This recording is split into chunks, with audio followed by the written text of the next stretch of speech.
ನಮಸ್ಕಾರ G Kannada news ಡಿಎನ್ಎಗೆ ಸ್ವಾಗತ. ನಾನು ಪ್ರವೀಣ್ ಕುಂಬಾರ್.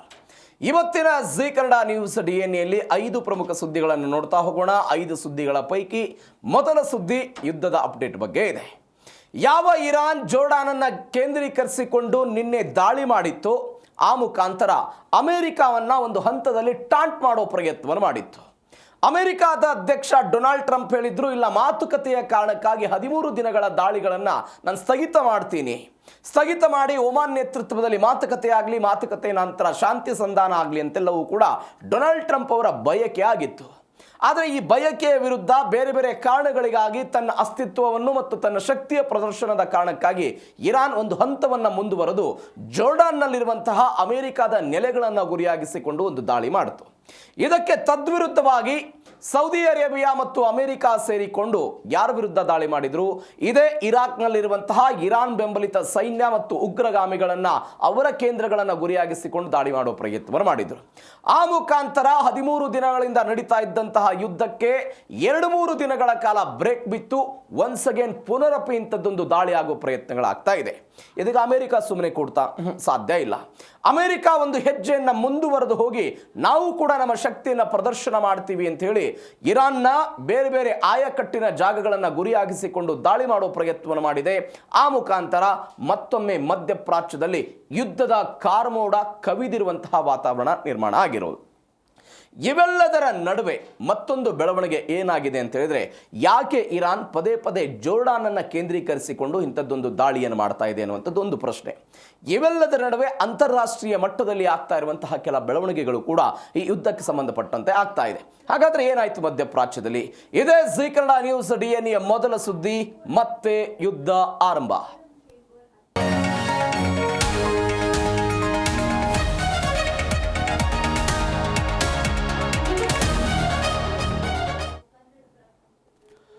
ಫೆಬ್ರವರಿ 28ನೇ ತಾರೀಕಿಗೆ ಶುರುವಾಗಿರುವಂತಹ ಈ ಯುದ್ಧದಲ್ಲಿ ಸೌದಿ ಅರೇಬಿಯಾ ಇಷ್ಟು ದಿನಗಳ ಕಾಲ ನೇರವಾದಂತಹ ಯುದ್ಧದಲ್ಲಿ ಭಾಗವಹಿಸಿರಲಿಲ್ಲ. ಇದು ನಾವು ಒಂದು ಕಡೆ ನೆನಪಿಟ್ಟುಕೊಳ್ಬೇಕಾದಂತಹ ವಿಚಾರ. ಯಾವುದೇ ಕಾರಣಕ್ಕಾಗಿಯೂ ಕೂಡ ನಿನ್ನೆ ಇರಾಕ್ನ ಮೇಲೆ ಅಮೆರಿಕ ಮತ್ತು ಸೌದಿ ಅರೇಬಿಯಾದವರು ಸೇರಿಕೊಂಡು ಜಂಟಿ ದಾಳಿ ಮಾಡುವ ಆ ಹಂತಕ್ಕೆ ಹೋಯ್ತಲ್ಲ, ಅಲ್ಲಿಯ ತನಕವೂ ಕೂಡ ಸೌದಿ ಅರೇಬಿಯಾ ನೇರವಾದಂತಹ ದಾಳಿಯನ್ನು ಈ ವಿಚಾರದಲ್ಲಿ ಮಾಡಿರಲಿಲ್ಲ.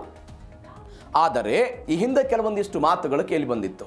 ಸೌದಿ ಅರೇಬಿಯಾ ನೇರವಾಗಿ ದಾಳಿ ಮಾಡದೇ ಇದ್ರೂ ಕೂಡ ಅಮೆರಿಕಕ್ಕೆ ಬೇಕಾದಂತಹ ಯಾವೆಲ್ಲ ಸಪೋರ್ಟ್ಗಳು ಬೇಕಲ್ಲ, ಆ ಸಪೋರ್ಟ್ಗಳನ್ನು ಸೌದಿ ಅರೇಬಿಯಾ ಒಳಗಿಂದೊಳಗೆ ಮಾಡ್ತಾ ಇದೆ ಅನ್ನುವಂತಹ ದೊಡ್ಡ ಮಟ್ಟದ ಆಪಾದನೆಗಳು ಸೌದಿ ಅರೇಬಿಯಾದಿಂದ ಬಂದಿತ್ತು. ಎಲ್ಲಕ್ಕಿಂತ ಮುಂದುವರೆದ ಹೆಜ್ಜೆ ಏನು ಅಂತ ಹೇಳಿದ್ರೆ, ಅಯತಲ್ಲಾ ಅಲಿ ಖಮೇನಿ ಸೇರಿದಂತೆ ಕೆಲ ನಾಯಕರನ್ನು ಫೆಬ್ರವರಿ 28ನೇ ತಾರೀಕಿಗೆ ಹೊಡೆದು ಉಳಿಸಿದ್ವಲ್ಲ, ಆ ಹತ್ಯೆಯಲ್ಲೂ ಕೂಡ ಸೌದಿ ಅರೇಬಿಯಾ ಮತ್ತು UAE ತನ್ನ ಗೌಪ್ಯ ಮಾಹಿತಿಗಳನ್ನು, ಮಧ್ಯಪ್ರಾಚ್ಯದ ಈ ಗೌಪ್ಯ ಮಾಹಿತಿಗಳನ್ನು ಅಮೆರಿಕ ಮತ್ತು ಇಸ್ರೇಲ್ಗೆ ಕೊಟ್ಟಿದ್ರು ಎನ್ನುವಂಥ ಗಂಭೀರ ಆರೋಪವನ್ನು ಇದೇ ಇರಾನ್ನವರು ಮಾಡಿದ್ದನ್ನು ನಾವೆಲ್ಲ ನೋಡಿದ್ವಿ. ಈ ಆರೋಪ ಪ್ರತ್ಯಾರೋಪ ಇವೆಲ್ಲದರ ನಡುವೆ ಇದೀಗ ಯಮನ್ನ ಹೌತಿಗಳಿಂದ ಸೌದಿ ಅರೇಬಿಯಾದ ಬುಡಕ್ಕೆ ಬೆಂಕಿ ಬೀಳುವ ಪ್ರಯತ್ನ ಬೀಳ್ತಾ ಇದೆ. ಸೌದಿ ಅರೇಬಿಯಾದ ತೈಲದ ವಿಚಾರಕ್ಕೆ ಸಂಬಂಧಪಟ್ಟಂತೆ ಬೆಳವಣಿಗೆಗಳಾಗ್ತಾ ಇದೆ. ಹೀಗಾಗಿ ಸೌದಿ ಅರೇಬಿಯಾ ಸುಮ್ಮನೆ ಕುಳಿತುಕೊಳ್ತಾ ಸಾಧ್ಯವೇ ಇಲ್ಲ. ಆ ಸೌದಿ ಅರೇಬಿಯಾವು ಕೂಡ ನೇರವಾಗಿ ಯುದ್ಧಕ್ಕೆ ಧುಮುಕುವ ಹಂತಕ್ಕೆ ಬಂದಿದೆ. ಏನೇನಾಯಿತು ಡೀಟೇಲ್ಸ್ ನೋಡ್ತಾ ಹೋಗೋಣ. ಯುದ್ಧ ಪುನರಾರಂಭ, ಡೊನಾಲ್ಡ್ ಟ್ರಂಪ್ ಎಚ್ಚರಿಕೆ ಕೊಟ್ಟರು.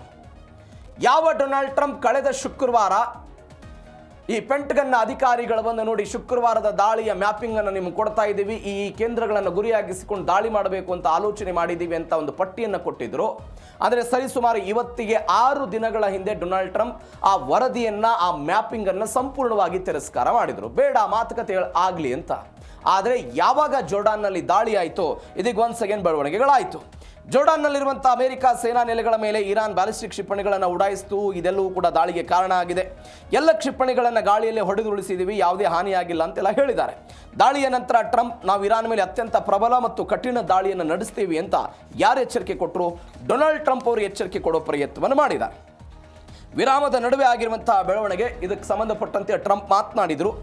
ಇಷ್ಟು ದಿನಗಳ ಕಾಲ ಅವ್ರ ಸರದಿ ಇತ್ತು, ಇದೀಗ ನಮ್ಮ ಸರದಿ, ನಾವು ಅತ್ಯಂತ ಕಠಿಣವಾಗೆಲ್ಲ ಹೊಡಿತೀವಿ ಅಂತ ಹೇಳಿ ಒಂದು ಹೆವಿ ವೇವ್ ದಾಳಿ ಅಂತೇಳಿ ನಾವು ಶುರು ಮಾಡ್ತಿದ್ದೀವಿ ಅಂತ ಡೊನಾಲ್ಡ್ ಟ್ರಂಪ್ ಅವರು ಹೇಳಿದ್ದಾರೆ. ಹೆವಿ ವೇವ್ ದಾಳಿಯನ್ನು ಮಾಡ್ತೀವಿ ಅಂತ. ಅಂದರೆ ಹೆವಿ ವೇವ್ ದಾಳಿ ಅನ್ನೋದಕ್ಕೊಂದು ಡೆಫಿನಿಷನ್ ಕೊಡ್ತಾರೆ ಅವರು. ಇರಾನ್ನ ಪ್ರಚೋದನೆಗೆ ಪ್ರತಿಯಾಗಿ ಅಮೆರಿಕದ ಮಿಲಿಟರಿ ಅತ್ಯಂತ ಕಡಿಮೆ ಅವಧಿಯಲ್ಲಿ ಭಾರಿ ಪ್ರಮಾಣದ ಶಸ್ತ್ರಾಸ್ತ್ರಗಳನ್ನು ಇರಾನ್ ವಿರುದ್ಧ ಪ್ರಯೋಗ ಮಾಡುವಂತಹ ದಾಳಿ ಇದು. ಇದಕ್ಕೆ ಹೆವಿ ವೇವ್ ದಾಳಿ ಅಂತ ಅಮೆರಿಕಾದವರು ಒಂದು ಹೆಸರನ್ನು ಕೊಟ್ಟರು. IRGCಯ 10 ಕೇಂದ್ರಗಳನ್ನು ಗುರಿಯಾಗಿಸಿಕೊಂಡು ಇತ್ಯಾದಿ ದಾಳಿಯನ್ನು ಮಾಡಿದ್ದಾರೆ. ಈಗ ಪ್ರಶ್ನೆ ಬರೋದು, ನಾವು ನಿನ್ನೆ ಕೂಡ ಇದ್ರ ಬಗ್ಗೆ ಚರ್ಚೆ ಮಾಡಿದ್ವಿ, ಸ್ವಲ್ಪ ಮುಂದಕ್ಕೆ ಹೋಗೋಣ. ಯಾಕೆ ಇರಾನ್ ಜೋರ್ಡಾನ್ನ ಕೇಂದ್ರಗಳನ್ನು ಈ ಮಧ್ಯಸ್ಥಿಕೆ ಇದ್ದಾಗಲೂ ಕೂಡ ಕೇಂದ್ರೀಕರಿಸಿತು? ಈ ಪ್ರಶ್ನೆಗೆ ನಾವು ಉತ್ತರ ತೆಗೆದುಕೊಳ್ಬೇಕು. ಯಾಕಂದರೆ ಇಷ್ಟು ದಿನಗಳ ಕಾಲ Saudi Arabia, UAE, Bahrain, Kuwait ಈ ಭಾಗಗಳನ್ನು ಗುರಿಯಾಗಿಸಿಕೊಳ್ತಾ ಇತ್ತು. ಇದೀಗ ಅದರ ಮುಂದುವರೆದ ಭಾಗವಾಗಿ ಜೋರ್ಡಾನ್ನಲ್ಲಿ ಇದೆಲ್ಲವೂ ಕೂಡ ಬೆಳವಣಿಗೆ ಆಗಿದೆ. ನೋಡಿ, ಇರಾನ್ ಮತ್ತು ಇರಾಕ್ ನಡುವೆ ಯುದ್ಧ ಆದಂತಹ ಸಮಯದಲ್ಲಿ 80ರ ದಶಕದಲ್ಲಿ ಈ ಜೋರ್ಡಾನ್ ಯಾರ ಪರವಾಗಿತ್ತು ಅಂತ ಹೇಳಿದ್ರೆ ಇರಾಕ್ನ ಪರವಾಗಿ ಕೆಲಸ ಮಾಡಿತು. ಅಲ್ಲಿಂದ ಹುಟ್ಟಿಕೊಂಡಂತಹ ಜೋರ್ಡಾನ್ ಮತ್ತು ಇರಾನ್ನ ದ್ವೇಷ 1996ರಲ್ಲಿ ಅಮೆರಿಕ ಒಂದು ಬೆಳವಣಿಗೆಯನ್ನು ಮಾಡುತ್ತೆ. ಅಮೆರಿಕ ನ್ಯಾಟೋ ಪಡೆಗಳಲ್ಲಿ ಇದೆ, ನ್ಯಾಟೋದ ಮಿತ್ರ ರಾಷ್ಟ್ರಗಳ ಜೊತೆಗೆ ತನ್ನ ಪಡೆಯನ್ನು ಹೊಂದಿರುವಂಥದ್ದು. ಆದರೆ 1996ರಲ್ಲಿ ಅಮೆರಿಕ ಏನು ಮಾಡಿಬಿಡುತ್ತೆ ಅಂತ ಹೇಳಿದರೆ, ನ್ಯಾಟೋ ಹೊರತಾದಂತಹ ಪ್ರಮುಖ ನಾನ್ ನ್ಯಾಟೋ ದೇಶ ಅಂತ ಈ ಜೋರ್ಡಾನ್ಗೆ ಒಂದು ಮಾನ್ಯತೆ ಕೊಡೋ ಪ್ರಯತ್ನವನ್ನು ಯಾರು ಮಾಡಿದ್ರು? ಅಮೆರಿಕಾದವರು ಮಾಡಿದ್ರು. ಯಾವಾಗ ಜೋರ್ಡಾನ್ ಮತ್ತು ಅಮೆರಿಕಾದ ನಡುವೆ ನಾನ್ ನ್ಯಾಟೋ ಮಿತ್ರತ್ವ ಶುರುವಾಯಿತಲ್ಲ, ಅದು ಇರಾನ್ನ ಬುಡಕ್ಕೆ ತಂದಿಡ್ತು. ಹೀಗಾಗಿ ಇರಾನ್ ಅವತ್ತು ಅದನ್ನು ದೊಡ್ಡ ಮಟ್ಟದ ದ್ವೇಷ ಮಾಡೋದಕ್ಕೆ ಶುರುವಾಯಿತು. ಅಮೆರಿಕ ಮತ್ತು ಜೋರ್ಡಾನ್ ನಡುವೆ ಈ ಬೆಳವಣಿಗೆ ಆದ ನಂತರ ಒಂದು ಬೆಳವಣಿಗೆ ಆಗುತ್ತಲೇ ಮುಅಫ್ತಾಕ್, ಸಾಲ್ತಿ ಮತ್ತು ಟವರ್ 22 ಎಲ್ಲ ನೆಲೆಗಳನ್ನು ಅಮೆರಿಕ ಜೋರ್ಡಾನ್ನಲ್ಲಿ ನಿರ್ಮಾಣ ಮಾಡಿತು. ಅವುಗಳನ್ನು ಹೊರ ಹಾಕಬೇಕು ಅನ್ನೋದು ಯಾರ ಬಯಕೆ ಇದೆ? ಇರಾನ್ನದ್ದೊಂದು ಬಯಕೆ ಆಗಿದೆ. ಇದು ಒಂದು ಭಾಗ. ಎರಡನೇ ಭಾಗ, ಇರಾನ್ ತನ್ನ ಪ್ರಭಾವವನ್ನು ಬೆಳೆಸಿಕೊಳ್ಳೋದಕ್ಕೆ ಇರಾಕ್, ಸಿರಿಯಾ ಮತ್ತು ಲೆಬನಾನ್ನ ಮುಖಾಂತರ ತನ್ನ ವಿಸ್ತರಣೆಯನ್ನು ಮಾಡಿಕೊಳ್ತಾ ಹೋಗ್ತಾ ಇದೆ ಅನ್ನೋದನ್ನು ನಾವು ಅನೇಕ ಬಾರಿ ಚರ್ಚೆ ಮಾಡಿದ್ದೀವಿ. ತನ್ನ ರೆಸಿಸ್ಟೆನ್ಸ್ ಆಫ್ ಎಕ್ಸಿಸ್ಟ್ನ ಮುಖಾಂತರ ತನ್ನ ಪಡೆಯನ್ನು ವಿಸ್ತರಣೆ ಮಾಡ್ಕೊಂಡು ಹೋಗ್ತಾ ಇದೆ. ಇದಕ್ಕೆ ಅವ್ರು ಏನಂತ ಹೆಸರು ಕೊಟ್ಟಿದ್ದಾರೆ ಅಂತ ಹೇಳಿದ್ರೆ ಶಿಯಾ ಕ್ರೆಸೆಂಟ್ ಅಂತ ಕರೀತಾರೆ ಅದನ್ನು. ಎಲ್ಲೆಲ್ಲಿ? ಲಿಬಿಯಾ, ಲೆಬನಾನ್ನಲ್ಲಿ, ಸಿರಿಯಾದಲ್ಲಿ, ಇರಾಕ್ನಲ್ಲಿ ತನ್ನ ಪ್ರಾಬಲ್ಯವನ್ನು ಹೆಚ್ಚಳ ಮಾಡ್ಕೊಳ್ತಾ ಹೋಗೋದು. ಯಾವುದಕ್ಕೆ? ಶಿಯಾ ಕ್ರೆಸೆಂಟ್ನ ಮುಖಾಂತರ. ಈ ಶಿಯಾ ಕ್ರೆಸೆಂಟ್ ಹೆಂಗೆ ವಿಸ್ತರಣೆ ಆಗ್ತಾ ಹೋಗುತ್ತೆ, ಅದು ಜೋರ್ಡಾನ್ನ ಗಡಿಗೆ ಧಕ್ಕೆಯನ್ನು ತಂದಿಡುತ್ತೆ. ಯಾಕೆ ಜೋರ್ಡಾನ್ನ ಗಡಿಗೆ? ಇದು ಹೆಂಗೆ ತನ್ನ ಶಿಯಾ ಕ್ರೆಸೆಂಟನ್ನು ವಿಸ್ತರಣೆ ಮಾಡ್ಕೊಳ್ತಾ ಹೋಗುತ್ತೆ. ನಾನು ಅವಾಗಲೇ ಹೇಳಿದ್ನಲ್ಲ, ಅವರ ಪಡೆಗಳೇನಿದೆ ಪ್ರಾಕ್ಸಿ ಯುದ್ಧದ ಮುಖಾಂತರ, ಅದು ಹೆಜ್ಬುಲ್ಲಾ, ಹಮಾಸ್ನವರು, ಹೌತಿಗಳು ಇವರೇನಿದ್ದಾರೆ, ಅವರು ಆಕ್ಟಿವ್ ಆಗಿ ಅವರು ಜೋರ್ಡಾನ್ನ ಒಟ್ಟಾರೆ ಗಡಿ ಪ್ರದೇಶಕ್ಕೆ ಧಕ್ಕೆಯನ್ನು ಮಾಡ್ತಾರೆ ಅಂತ.